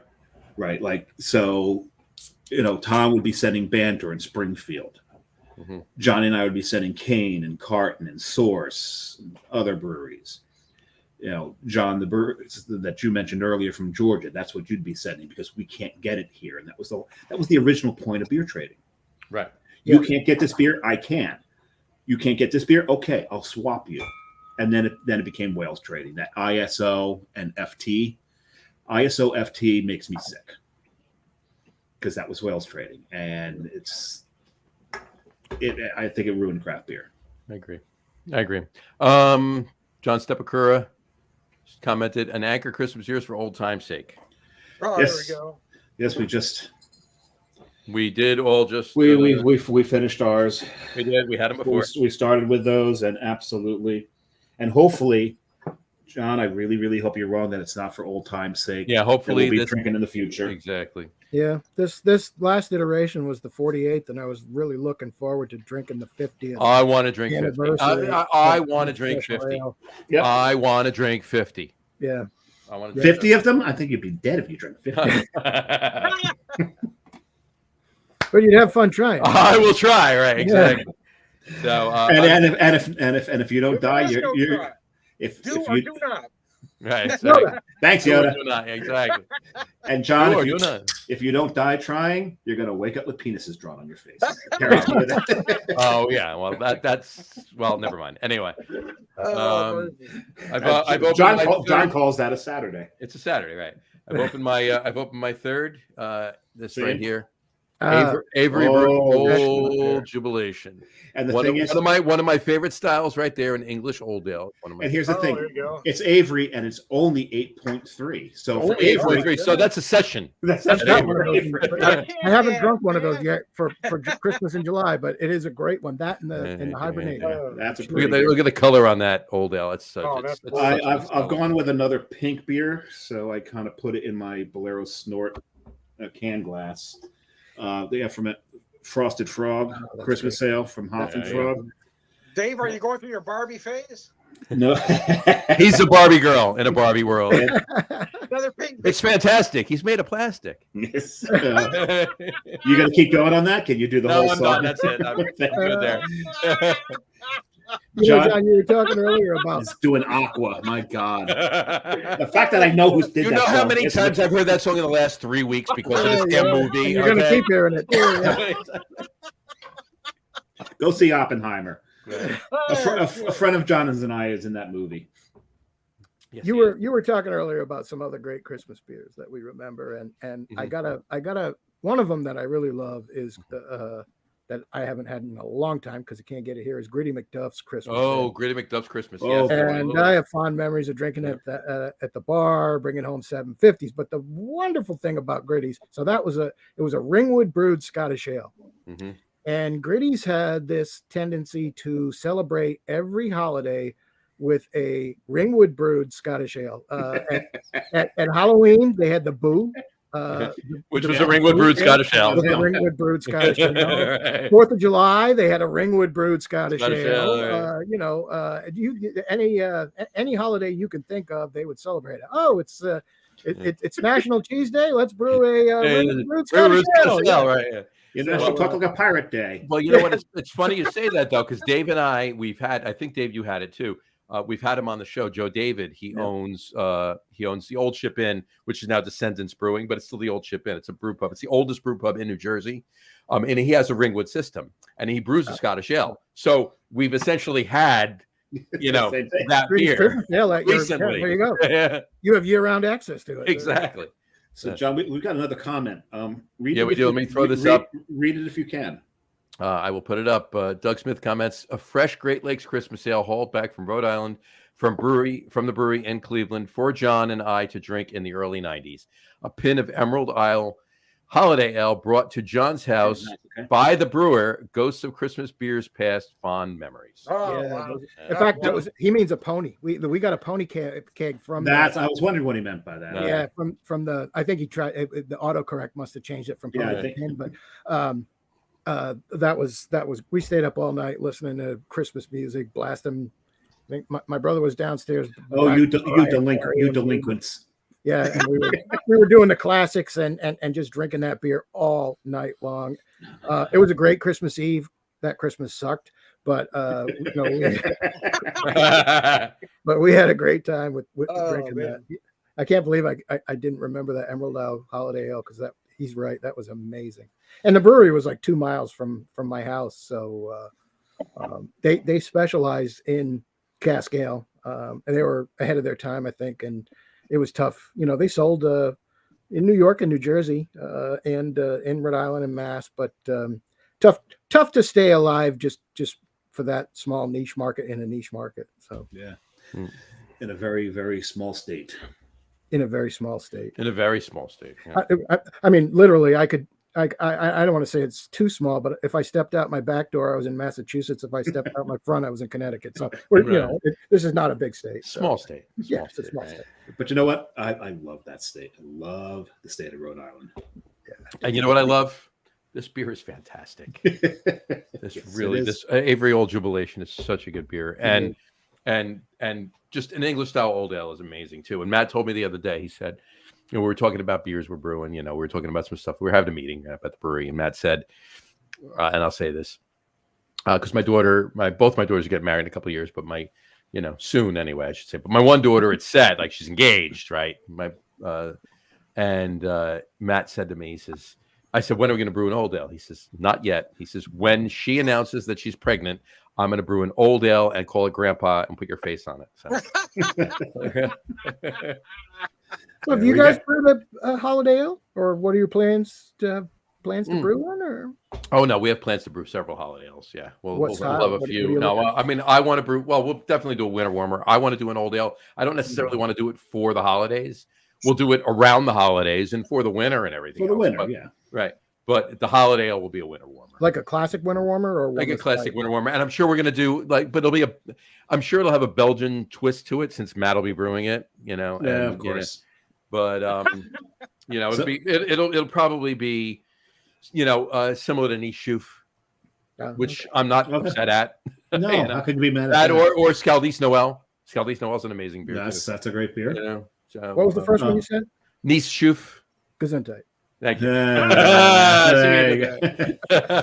So, All Tom, right, number These 3, shoot- I'm going to do the 2020 Matterfamilias. This is another one of your favorite barrel-aged beers. Not a Imperial familiar. California You love that. Brothers. You love that beer. There you go. Awesome.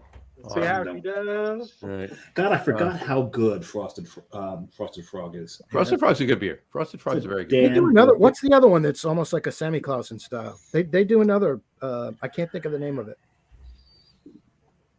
Who? Hop and Frog. Semi-Claus. They do a. I'm not sure which one you're talking about. I'm lost on that one. I will find out from my website. Let's see. Sammy Claus is a great beer.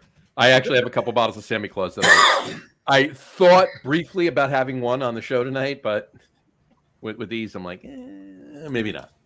This particular version was aged in bourbon, rye, brandy, and rum barrels. Nice. Oh, wow. Very nice.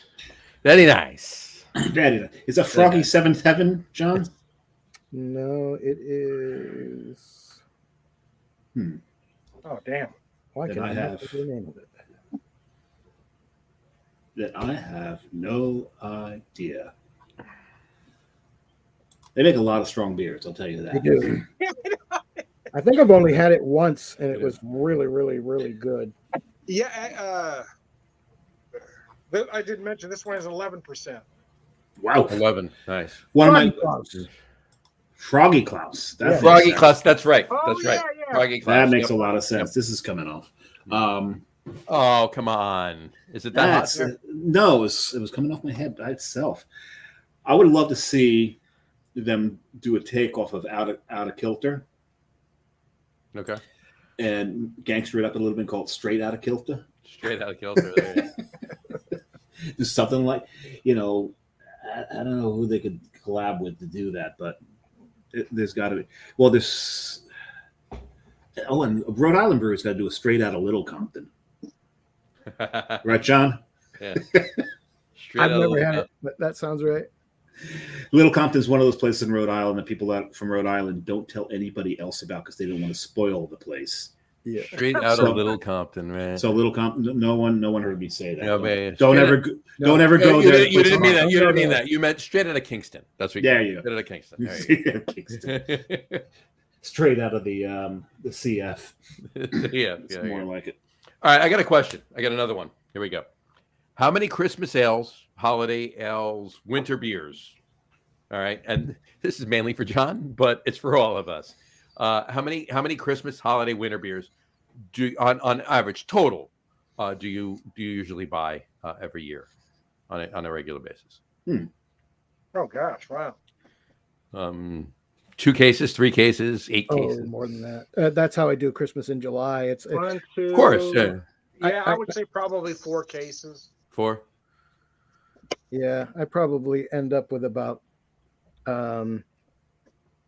6 or 7 cases, and it is a because the perennial favorites I always buy by the 6-pack. That's the Harpoon Winter Warmer, the Anchor Special Ale, the Brooklyn Right. Sweetwater Festive Ale locally, the Jekyll Redneck, but then tons of singles and a couple of them, usually a Yeah. couple of them. I buy them online. Ones I can't get here. A lot of them Right. I get See, from I Half always, Time and buy, Craft I Shop. always buy 2 cases of the Zari Night. I always buy 2 cases of the Matterfamilias. So, and then they do their they always do their cellar sale right about Black Friday. So then I buy those. So Buy those too. Probably maybe Yeah. if I add those in, because most of them are bombers. we might be looking at 5 or 6, but I'm still nowhere in John's neck of the woods. No. Here we go. I Dave? don't even touch that. I'd be lucky if it was one case. Well, I don't drink a lot of the. I don't drink a lot because to me, winter. I'm buying imp stouts. I'm buying old ales and barley wines. If they want to package it as a winter beer or a Christmas beer, that's fine. Winter beer. I mean, these are Right. Christmas. I think you got to call Yeah, that's fair. Well, Winter well, season- it's not just. See, the question wasn't just Christmas ales, right? Christmas, holiday beers, winter beers. So beers that are for the season from mid to late October for release, all the way through February. I think you got to be talking about any barrel aged barley wines, anything like that. Barrel aged barley wines is a winter beer, as far as I'm concerned. I'm going to drink. I'm going to drink one in August, but But that's for me, it's cumulative because there's only one beer I buy by the case. John knows that. Mm-hmm. Everything else, because I don't have that large of a on fridge. the water, and it has a bow and a stern and a port and a starboard. That's the other thing I buy by the case. Okay. Other than that, I mean, I don't have a Boat, very large, for those of you that don't know what I'm talking yes. about. I don't have a very large beer fridge, so I've only got so much room in there, and I don't know what I'm going to, want from day to day. I'm going to quoting that the South African girl from Die Hard here, but that's a deep cut. When a deep cut. South African girl from Die Hard.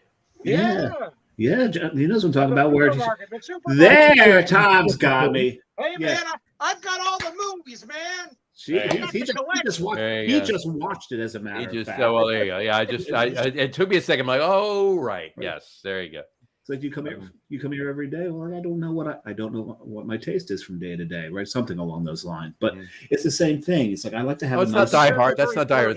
That's Lethal. Oh, it's not Lethal Weapon. Lethal Weapon. It's Lethal Weapon 2, to be exact. It is 2. Shop one day at a time. That's the first one with. Hey, lady, let go of my basket. Hey, fuck you at the drive-in. Hey, fuck you at the drive-in. So that's the first one with him, as a matter of fact. But at any rate, but I digress. You think I'm funny? Funny how? Funny like a clown? Wrong movie. Thank God I wrong movie. I just watched Donnie Brasco the other night, so. I've never seen that movie. I got to watch Yeah. that. Well, actually, I watched. Well, I mean, he wasn't in it, but I watched Donnie Brasco the other night. But I watched it after. I watched it after. I watched The Irishman the night before, so that's what that is. So what I was saying, I don't have a lot of room in the beer fridge, but I like to have a different selection. So I don't buy by the case because I don't want it sitting out. But beers like this, you don't need in the fridge. And we don't put them. Yeah, that's true. Properly, you can. Yeah, they can sit. Yeah. But I also, and I don't think you meant buying an individual beer by the case, right, John? You meant like how many cases in aggregate? In aggregate, aggregate. Of all the holiday beers do you buy? And right, if you buy 4 6-packs, you bought 1 case. If you buy 8 6-packs, you bought 2 cases. Does epitome count? Of course. Okay, so winter beer. Then we're looking for buying season start in like August. Right. So it's like I might get 1 case. We threw epitome in there, or 4 cases. I thought about this when I put the question on the thing. I thought about this for a while. I'm probably about 6 cases. I'm probably about 6 cases. 3 of them were Celebration. Maybe 4. Oh yeah, I forgot that Celebration. I always buy 1 case of Celebration. Okay, my case counts. 2 plus a Celebration. 2 plus a Celebration.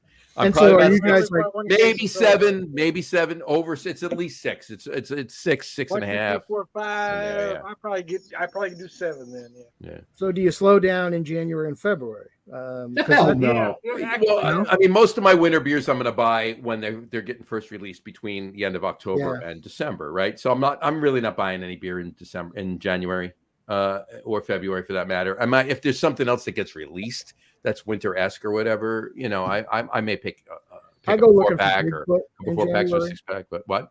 I go looking for Bigfoot in January, but Bigfoot. But other than that, that starts my slow beer buying season because I start August and September are pumpkin beers and especially Oktoberfest beers, right? Sure. I go to Helen for Oktoberfest, and there's a great German. There's a package store that has. Do you go in a hand biscuit? I go in. I just got it. I go in later. Hosen. That's the only way to go to hell. It's gotta be. Hey, you know what they say? The fact that there is a stairway to heaven and a highway to hell says something about the expected traffic. Yeah. Exactly. But I buy a bunch of a couple of cases of German beer up at Alpine package store up in Helen to bring home after I drink a ton of draft beer up there. And so that lasts me about until, actually some of it I carry on quite into the new year, but I don't really buy any more beer until around week before Thanksgiving. I start looking for the holiday beers. And then, of course, Black Friday, go out and do the shopping. And then through the Christmas season, and then, that's where I accumulate all those holiday beers. And then I kind of slow down into the new year. Other than the Bigfoot, I'm not really looking for a lot. So Right. Yeah, I'm doing the same thing. I start in August. I'll buy some pumpkins. I'll buy some. I'll buy pumpkins in August of the ones I know that I'm not going to get in September. Yeah. Or October. The only reason I buy any pumpkin beers is John forced me to do a pumpkin show every year. Yeah, and Tom usually comes on for it. So this year we're gonna have John on for it. I'm looking for singles. I'm looking for singles. There you go. But no, I don't buy a lot. Jess loves pumpkin ales. I like pumpkin ales if they're well done. I don't drink a ton of them, but I will drink them. But I do buy them, and I will buy them. Like I said, if any ones that I'm not going to be able to get in September, I'm getting in August. But I will not drink one until September. I will not drink one until after Labor Day weekend. There's only said that, and I will never do it. I like, and that's about it. Yeah. And they're my three top favorites too. So yeah, it's Warlock, King, and Schlafly, and that's it. Schlafly. And Weyerbacher Imperial Pumpkin is very good too. Yeah, when you get your hands on it. When you can get your hands on it, and also Stevens Point Whole Hog Pumpkin is pretty damn tasty. It's one of the better ones. Yes. Yeah, it's pretty damn tasty too. But anyway, but I'm also buying a ton of Doppelbocks and Weizenbachs and Dunkels and Doppels. And a lot of you're speaking a foreign alien language. Doppels and Dunkels and Doppels and Dunkels. Oh my! Right. The Doppel, baby. Exactly. And then I'm and I'm buying any fall beers, any fall beers that, and even some that I'll be honest with you, there not Avery, Abita. They haven't. They don't do it all the time. Not Turbo Dog, no. I love Turbo Dog. Turbo Dog's a great beer, but they have a Pecan Harvest. Oh, that's a great beer. That's a great beer. That is a great beer. Now, speaking of autumn beers, when we're done, hopefully saving Anchor, there's something else we need to revive. What's that? Sierra Nevada's Tumbler. Tumbler was an amazing beer. Why did they stop brewing this beer? That was such a great beer. One of my favorite beers. Look forward to it every autumn. Mm-hmm. And they just inexplicably stopped making. I have a shirt that says Tumbler. I've got the Tumbler shirt. I know. I love that beer so much. I bought the shirt. And you know what else that really I'm disappointed with, and I'll never drink it again, is Breckenridge before the sellout. Okay, they brewed Autumn Ale. Was a fantastic beer. I'm sorry, I just completely distracted by Tom shooting some raid at something. Flies over here. You mentioned the Sierra Nevada, the Retro 12 pack that I just bought a couple of weeks ago has the Ruthless Rye. Ruthless Rye. They re-released that. I gotta get a hold of some of that. If and the flip side, I gotta get it. The flip side, that's a fantastic beer. But I didn't think about the Tumbler. That is a great beer. Tumbler's a great beer, and also, do you remember the first beer camp that was ever done? Yeah, beer camp? Okay. Oh yeah. Sierra Nevada. I forget who they did the collab with for this one, but they did an alt beer. They did Alt Root. It was called. It wasn't Ninkasi. It wasn't Ninkasi. Ninkasi was a milk stout or something like that. Yeah, I was disappointed in it actually. Yeah. But I forget who they did the collab with, but the Alt Root. It was an alt beer. You know me and alt beers. Yeah, right? But it was fantastic. It's because of your it was the only time they ever did the damn beer, and I'm like, just brew it. It's all because of your love of Brian. Right. Yeah, of course. Brian Alton. Brian Alton. Yeah. No, my God. Tumblr to me tasted like fallen. Tasted like a leaves. man. Fallen leaves. It tasted like fallen leaves. It was Tasted like. tasted like. You're not making us that appealing. No. in the nostalgia of when you're a kid jumping into the pile. raking leaves and jumping into a No, pile not of raking autumn them because leaves. raking them sucked. Well, if you were raking them to jump in them, it sucked less. No, if someone else was raking them for you to jump in them, that was better, of that course. was the best. But if you were raking them specifically to jump So, into them, then it was okay. Tumblr tasted like someone had raked a whole bunch of leaves so that you could jump into them. It was that good. There you go. No, that beer to me, that beer was autumn. And I just anybody talks about an autumn beer, I'm like, you don't know an autumn beer because if you've never had Tumblr, you don't know an autumn beer. You know the beer. Yeah. That was a fantastic beer. And I would love if they ever brought that back. I'd be so happy if they did that. You and me both, sir. You and me both. That I might buy a case of. Yeah, I hope that actually does happen. And we talked about this, and we're kind of coming for a full circle here, right? Sierra Nevada is one of the OGs, right? Yeah. As is. I can't say was. I don't want to say was. As is Anchor and so forth and so on, right? It ain't over until it's over. It ain't over till it's over. Yogi, right? And you know what? Nobody goes there anymore. It's too crowded. Yeah, and next time, and when you come to a fork in the road, take it. Right, exactly. Well, I just looked up the alt route on my website, my review of it, and it was with Victory. Victory. That's it. That was Victory. Victory. They Nice. did it with Victory. Yep. That was an amazing beer. And you know what? I should have remembered that because Pat Reed. So shout out to Pat Reed, the regional main manager, sales manager, whatever for Victory. I've known him for many years. He was still trying to figure out how to get him on the show, and he's just too busy. He's the one who actually gave me the beer, so I should have remembered. Yeah. Well, I've got my next beer, and I've got it in a little Sam Adams triple bock glass. Oh, nice. Hey, John, when are we opening our triple? We got it. We got to do that soon. This is what we should do. If Doug can get John and Tom and himself to the brewery opening, we'll open them then. That's when we should open them. That's when we'll open them. Triple box? Yep. Yeah. We've got John and I bought into 2 triple box. Mm-hmm. What years? 94. Yeah, 94, both 94, I think. Or 94, 96. I think it was 94 and 96. Might be 94, 96, yeah. So what are you drinking out of your double? It is not a Sam Adams triple bock, but it is a triple bock, so to speak. It's a semi-class. Nice. Oh, there we go. So what's the ABV on that? Like 37? 14.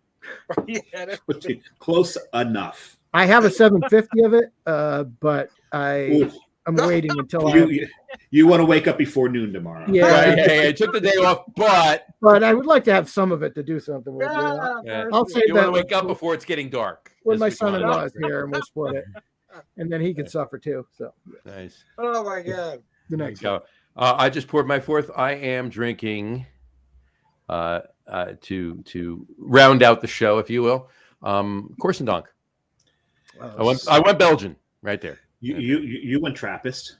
I went Trappist. Right I went Abbey. You went Abbey. St. Bernie. Oh yeah. Hey, we got the same hat. And by the way, you do. And by the way, this is the first appearance on this show for this particular Tiku, because I just acquired it. Oh, very nice. Did one of the schleps bring it back for you? No. I acquired it another way. We have 3 of our friends went. Three of our friends went up to Portland and stopped the treehouse on the way up. Right. Oh my God. And they survived the trip, surprisingly. They did. St. Bernardus is amazing, and I'll be honest with you, and I'll throw this in there because this has to do with St. Bernardus, but it doesn't have to do with winter ales, but certainly not Christmas or holiday ales. But everybody talk about bless you. Talk about West Letteren. Yeah. You talk about West Letteren.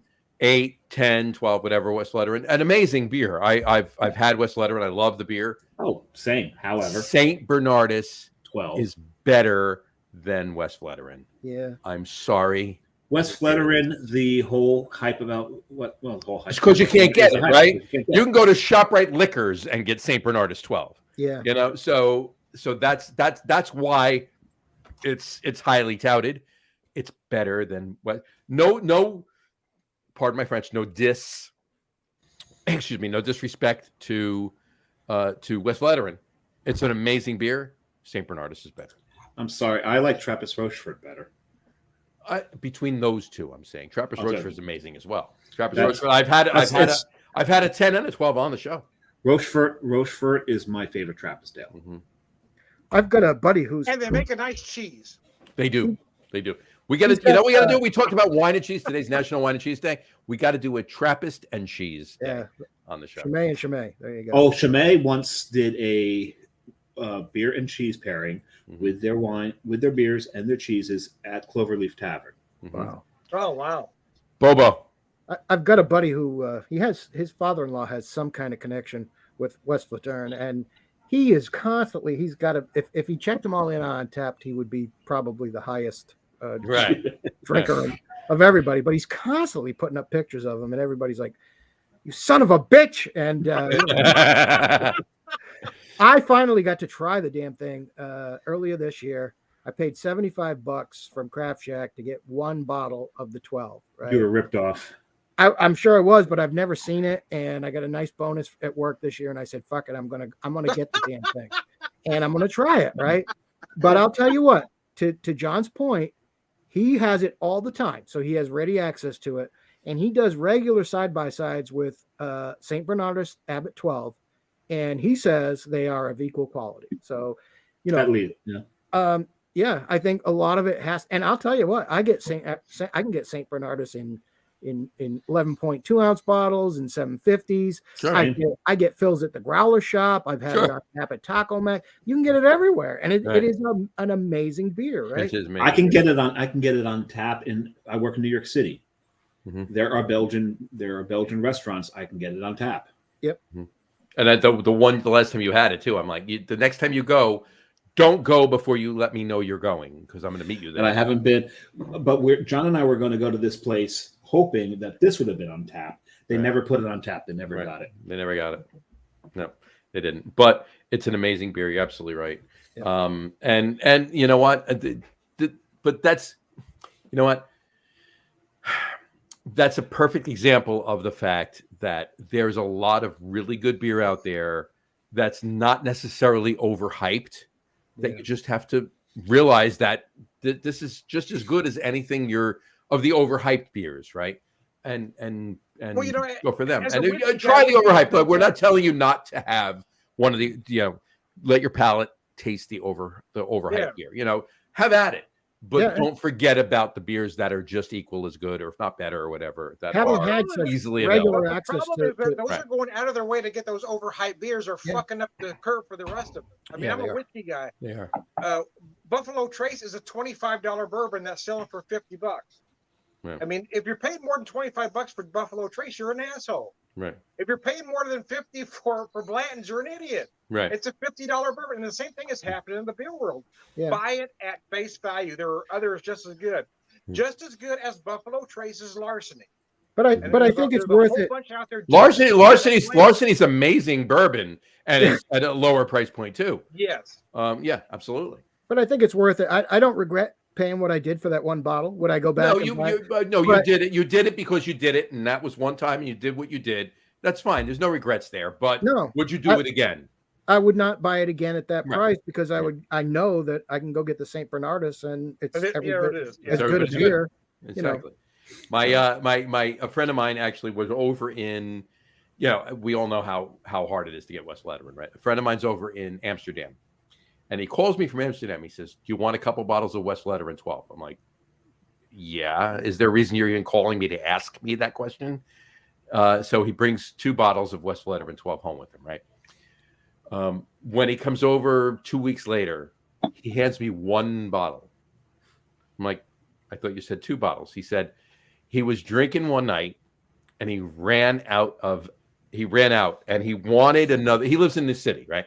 And he wanted another drink before bed, and he had nothing else in the house, so he literally got dressed and left, and went to the bodega at the corner of his block, and they were just closing.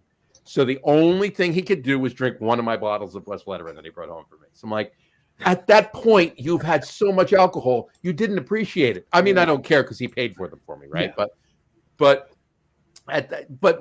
that's like, that's a good beer. Why are you wasting that beer when literally Sam Adams Boston Lager would have solved the nightcap, right?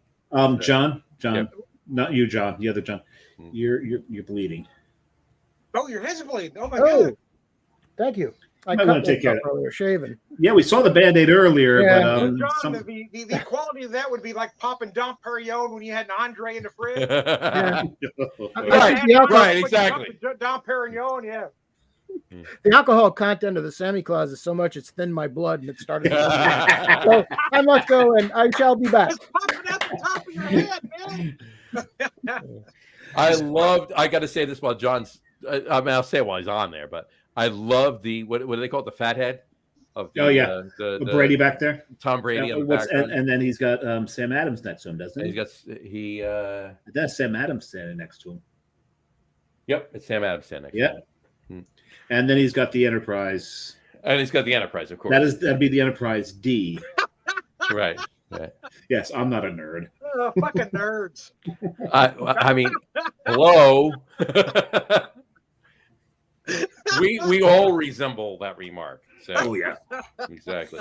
This is amazing though. This beer, I love Corson Dawn Christmas.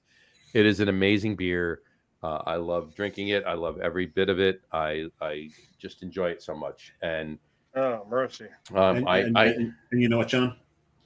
This does not suck. There's zero suck in that beer right there. This beer has no suckage. None at all. No suckage. Zero suckage. Zero suckage. All right. I want to warm it up a little bit.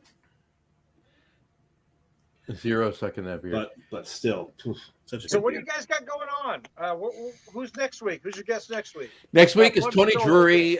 Tony Drury from Far West Texas, Terlingua, Texas. Nice. Tony's been on the show before, but he's actually going to be broadcasting the show.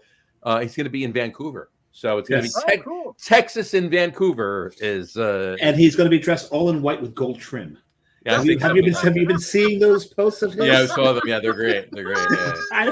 I don't know how he's doing this, but he's turning himself and his friends into ivory statues with gold trim. Right. It's really quite spectacular. It's obviously some sort of program. Well, if you guys happen to have time, I'm doing an odd Wednesday show tomorrow where I've got my first comedian on the show. Okay. Really? I've had beer and whiskey guys. I've had musicians.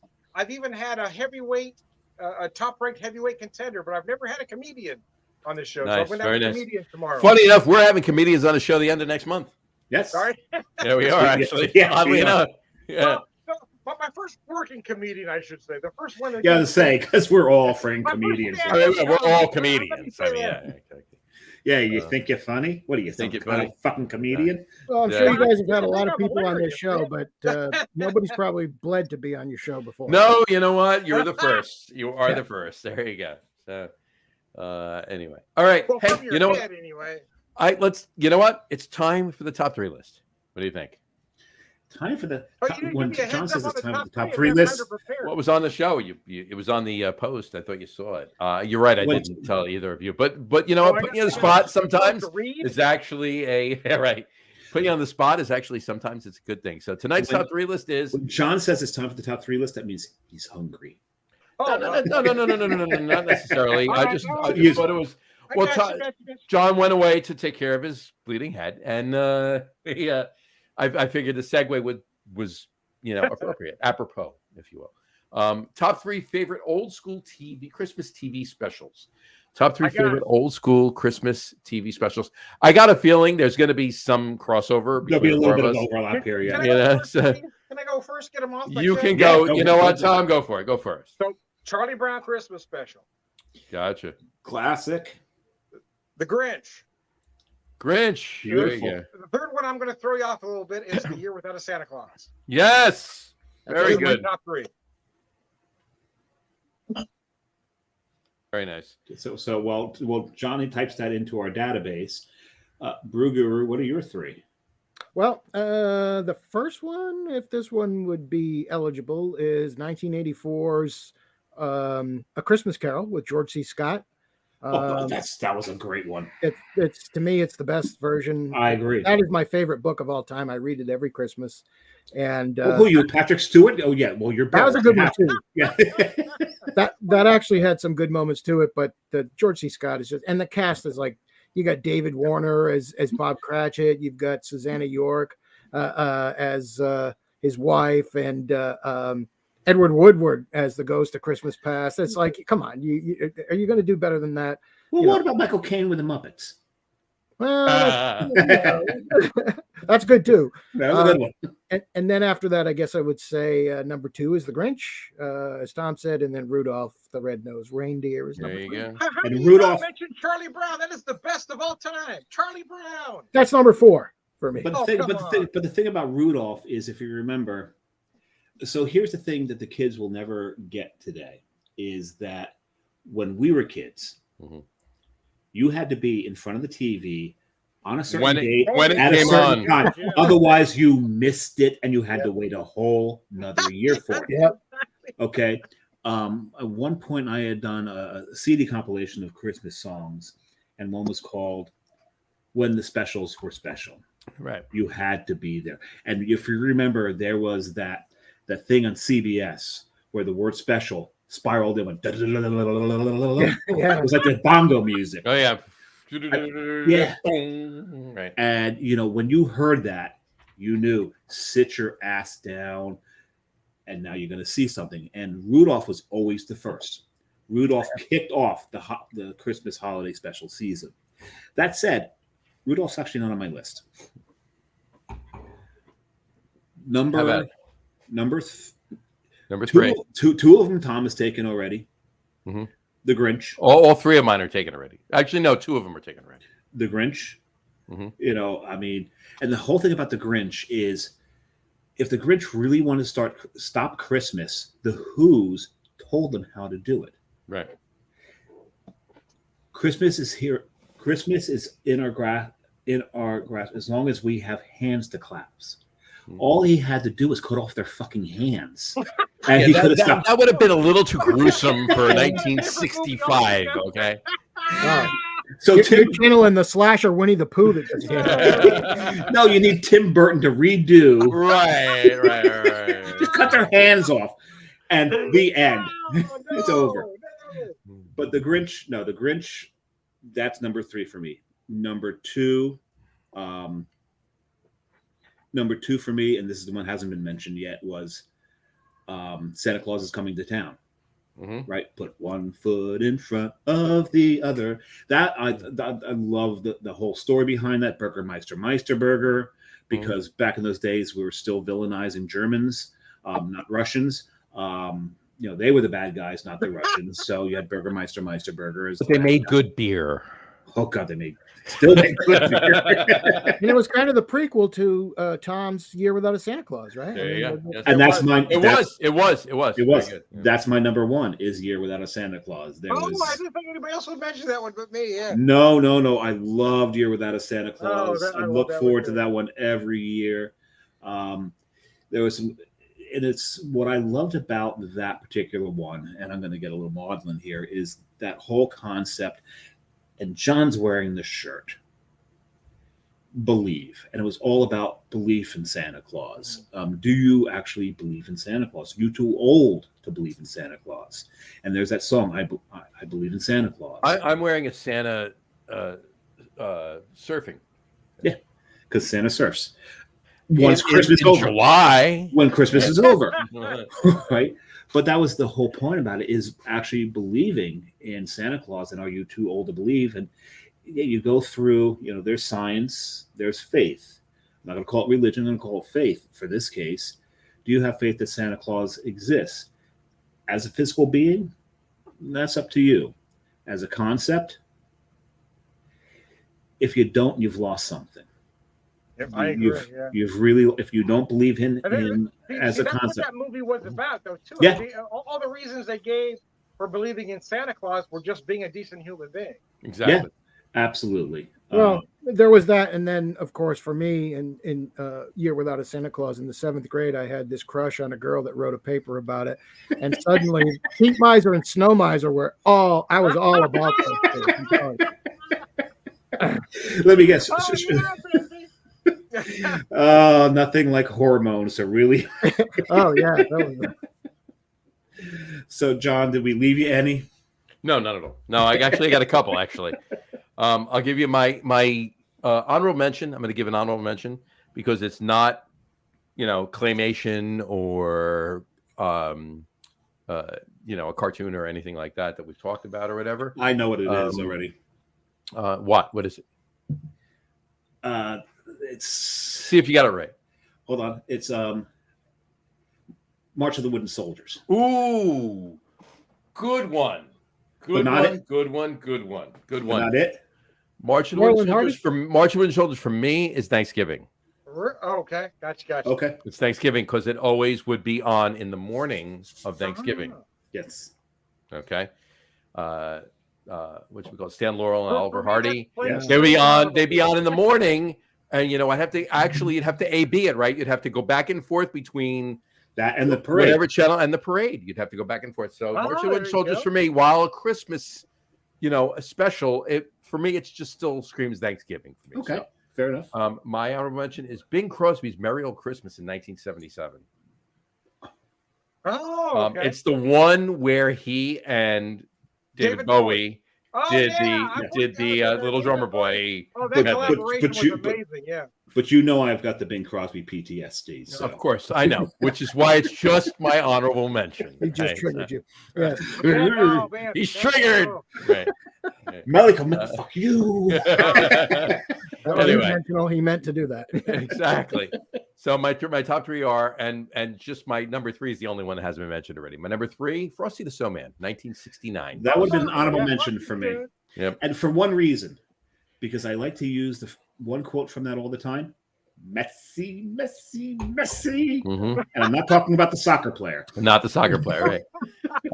My number 2, Charlie Brown, 1965. Yep. Charlie Yes. Brown. And my number 1, 1964, and it's been mentioned only once by John, Rudolph the Red-Nosed Reindeer. Rudolph. Yep. There you go. But remember, Rudolph Sil- and those reindeer. Silver and gold. I mean, Remember, it's a story about Burl how, Ives singing Silver and Gold still takes me back 50-something years. But remember, it's a story about how someone could be a complete douche to you until they need you. Until they need you. That's And exactly that what that Santa story is a about. racist Yeah, bastard who hates red-nosed reindeer. People will treat you like shit until they want something Until from they you. need something right. from you. Right. Bingo. Oh, now you can lead my sleigh now that we're in a snowstorm and nobody can see anything, Rudolph. You're not. All of a sudden, you're not a freak. Had no use for your red nose yeah. before, but okay. But you mentioned March of the Wooden Soldiers too, which is one of my actually that was my honorable mentions because it. Yeah, I would throw that as an honorable mention too. Yeah, fond memories of watching that with my dad as a kid. Oh, and, big Laurel and Hardy fan too. So that's a great one. Yeah. Have you seen Soldiers? Have you seen that? Have you seen the video yet of Laurel and Hardy dancing to Oye Como Va? No. No, you will never listen to Oye Como Va again. so Laurel and Hardy, Oye Como Va. Yeah, really? you got I to. haven't heard that. You got to look that up. You will never hear the song the same way again without picturing them dancing to it. It is. I don't know if I want to watch it. Did they use the? So there's a famous video of them dancing to "On the Trail of the Whispering Pine." Is that what they used for? It's the one where they're just kind of like Probably is. Yeah, They just start. probably is. They just start Yeah. bopping a little bit, then their ties start going, and then they start. Yeah, I've seen that. that's the I've one. seen Yeah, that. That's the one. That's They it. Yeah, that's they it. put Yeah. that to Oye Como Va, and Oh, it that's is awesome. perfect. It'll ruin. It'll. ruin I can watch it. No, I can watch it now because I've seen. You know why? Because I've seen that before. Yeah. So I can. So it's fine. I can watch it. Yeah. It works. It works. Friend of mine, we're at a party. We're at a party years and years and years ago. A friend of mine, Oye Como Va comes on, right? And one guy looks at him and says, Hey, Kevin, you know what they're saying? And he says, no, I don't speak Italian. I mean, stupid, but it was, I mean, we were laughing all night from his statement. That was great. So. You bring up Italian. We're talking about Rudolph. Santa, eat, mangia.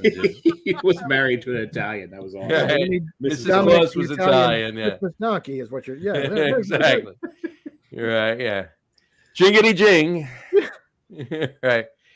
Anyway, okay. Can I add one question to this Christmas special? Throw one question to the Christmas special. So I we'll feel like this question has to be asked. What's our favorite Christmas song? I'll be honest with you. I have so many favorite Christmas songs that it's really hard for me to pin one down.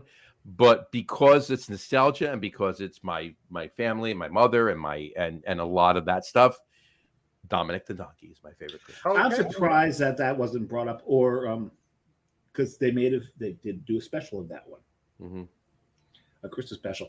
For me, yes, there's so many that I absolutely love, and then there's all the parodies and joke ones. Dr. Dirty did a whole. Sure. Oh yeah. Oh God. His version of Sleigh Ride is one of the filthiest songs ever written. If you look up John Valby Sleigh Ride, don't blame me. I've warned you already. But to me, the one song that I want to hear every year, and there's so many different versions of it, instrumental or vocal, is Carol of the Bells. That's a good song. Carol of the Bells just it makes me tingle. It's always puts a thrill down my spine every time I hear that song. I have a lot of Christmas music. A lot of Christmas music. Same here. And that's a great one. I have a version by Living. I think it's Living Strings and Living Voices from the 60s. Really, really, I love their music. But if I had to name my favorite, it would be March of the Wooden Soldiers and the versions by Boston Pops, both from Arthur Godfrey days, yeah. So that would probably be my favorite. Yeah. And Boston Pops did so many great. Canadian Brass did such justice, and the Mormon Tabernacle Choir. Does versions of Christmas songs. Steamroller, Mannheim Steamroller. Forget about it. Yeah, there's so many from them. Yeah, forget about it. Well, for me, even though I hate to use the term contemporary, but the songs that you all mentioned, I'm going to have to say contemporary, even though the song came out in the 60s. It's the band, Christmas Must Be Tonight, for me. That song does. Nice song. Good song. Yeah. Very nice. Yeah. Dave mentioned John Valby. Did that song? Oh, here comes the picture. There's a picture of me and John Valby right there. There he is. There's Dr. Dirty. Oh, wow. Cool. Dr. Dirty, what a great guy. But there's, and if you're gonna go contemporary, there's Blues Travelers did a song that really just spoke to me about Christmas. I think it's just called Christmas, and he talks about how even if you don't celebrate it as Christmas, it's just Hanukkah, Kwanzaa, December 25th, or solstice, whatever it is. Just stop being a douche to everybody. It's basically the whole point of the song. Just enjoy. Right. Yeah. Yeah. Exactly. It's I've seen Blues Traveler. And that song. That's one of my favorite Christmas songs. That whole series of very special Christmases that were done for the Special Olympics, where they got people to come in and do covers of stuff. Sting put out a couple of great songs on there.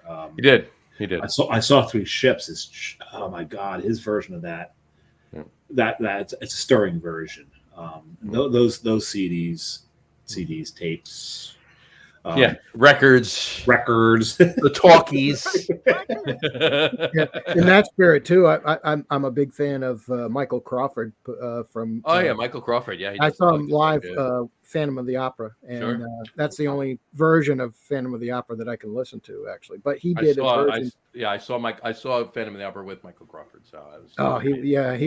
He did a version of "Oh Holy Night" that is like probably one of my favorite versions of that song too. So. Actually, one of my favorite versions of the whole "Oh Holy Night" is when Cartman's trying to sing it and they keep stopping him. Yeah. And then they shock him that one time, and he goes into this angelic voice like, "Holy shit, Eric!" You respect my authority. Anyway, all right. This was great. This was amazing. I loved every minute of this, and we got to. You know what? I'm calling this right now. Our holiday show this year, it's the four of us. Oh yeah, you guys are coming back. Done. You're coming. You back. have no choice. You have no choice. We will send ninjas. We'll figure it out. Well, exactly. So it's either going to be the Tuesday after Thanksgiving or the Tuesday after that. One of those 2 weeks. We'll do the holiday show, and then it'll be the four of us again on it. So, and we'll try to drink different beer for that one. Well, the one thing for sure, except for Anchor. We won't be drinking Anchor. Except for Anchor and this, because I'm gonna have one of them. So. And I will try to emulate Jesse Ventura from The Predator and say, "I ain't got time to bleed." I ain't got time to bleed. It's amazing. There was two governors. There were two governors in that movie. Jesse Ventura and Schwarzenegger and Arnold. Oh yeah, that's right. California governor. Yeah.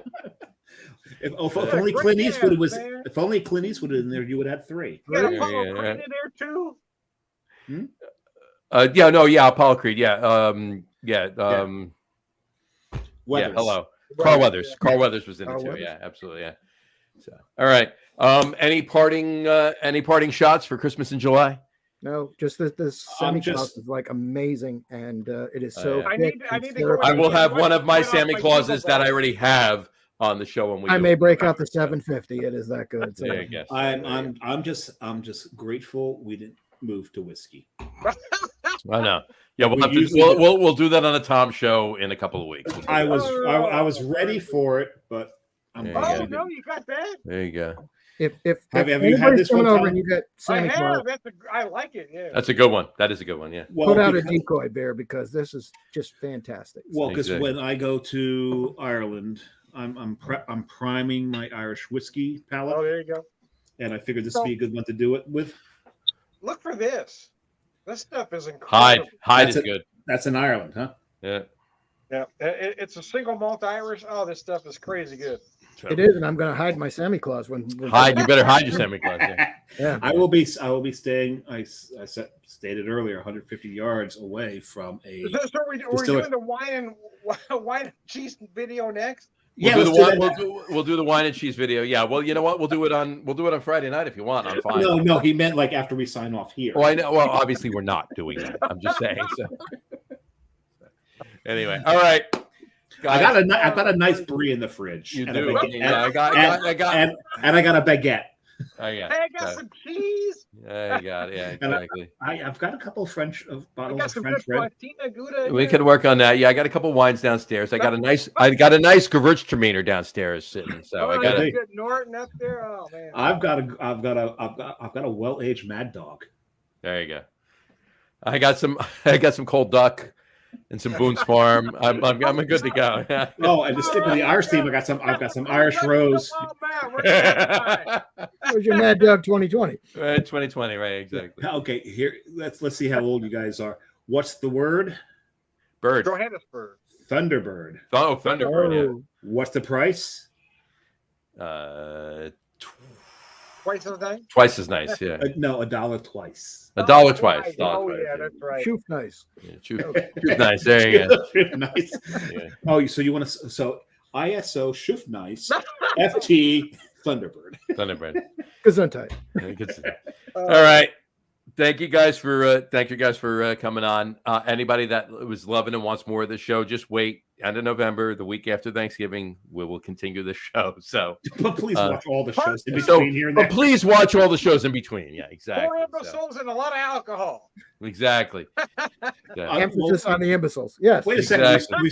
We started off as lunatics. Now we're imbeciles. Well, that's okay. Lunatics just add alcohol. Lunatics and imbetics. Right. Exactly. Anyway, all right. On that note, we will wrap the show for today. We want to thank everybody for watching. And for those of you just listening to the audio podcast, thank you for listening. Don't forget to visit our website, www.lageroom.com. It's LAGEROOM.com. And please remember, Like us and follow us on all of our social media, Facebook, Twitter, Instagram, and of course, our YouTube channel. All of them are at The Log Room. Remember, we go live with a video podcast on both Facebook and YouTube every Tuesday night around 6:30 p.m. Eastern Time. And for those of you who just want to listen to the audio podcast, you can do so on Apple Podcasts, Spotify, TuneIn, Stitcher, Google Podcasts, Amazon Music Podcast, and iHeartRadio as well. There's a reason I say that. You'll hear later. You'll find out soon enough. Anyway, and if you haven't done so already, please subscribe to one or more of those feeds, and you will never miss a show. Again, thanks for following along with us. Have a great rest of your week. Have a wonderful weekend. Thank you so much for joining our Christmas in July. Merry Christmas in July. John, Tom, thank you both for coming on the show tonight. We really appreciate it. John, thank you for not bleeding out on the show. Thank you for not bleeding out on the show. Really I'm glad I'm not dead. Yep. Thank you. I am happy you shaved for the occasion. However, styptic. That's a Styptic. I'm happy that the shaving job was only bleeding from up here. Right, exactly. Anyway, I meant his chin. Yeah, no, of course. We get it. And thanks for calling that out, guys, before I died. I really appreciate it. Yeah, we like. I got a feeling once it got down to your nose and around, you might have figured it out for yourself. So, as the famous line goes from Christmas Vacation, I don't want to spend Christmas dead. So, anyway, great movie. We look forward to them's good eatings. Exactly. Watch every show between now and November, but we will continue the show on the Tuesday after Thanksgiving. Thank you so much for coming on the show. We will talk to you soon. Drink a lot of beer, but drink responsibly, and we will talk to you soon, folks. Enjoy the rest of your summer. We'll see you next Tuesday. Take care, folks. Cheers. Slancha. Slancha. Oh, water. I should probably drink some of this.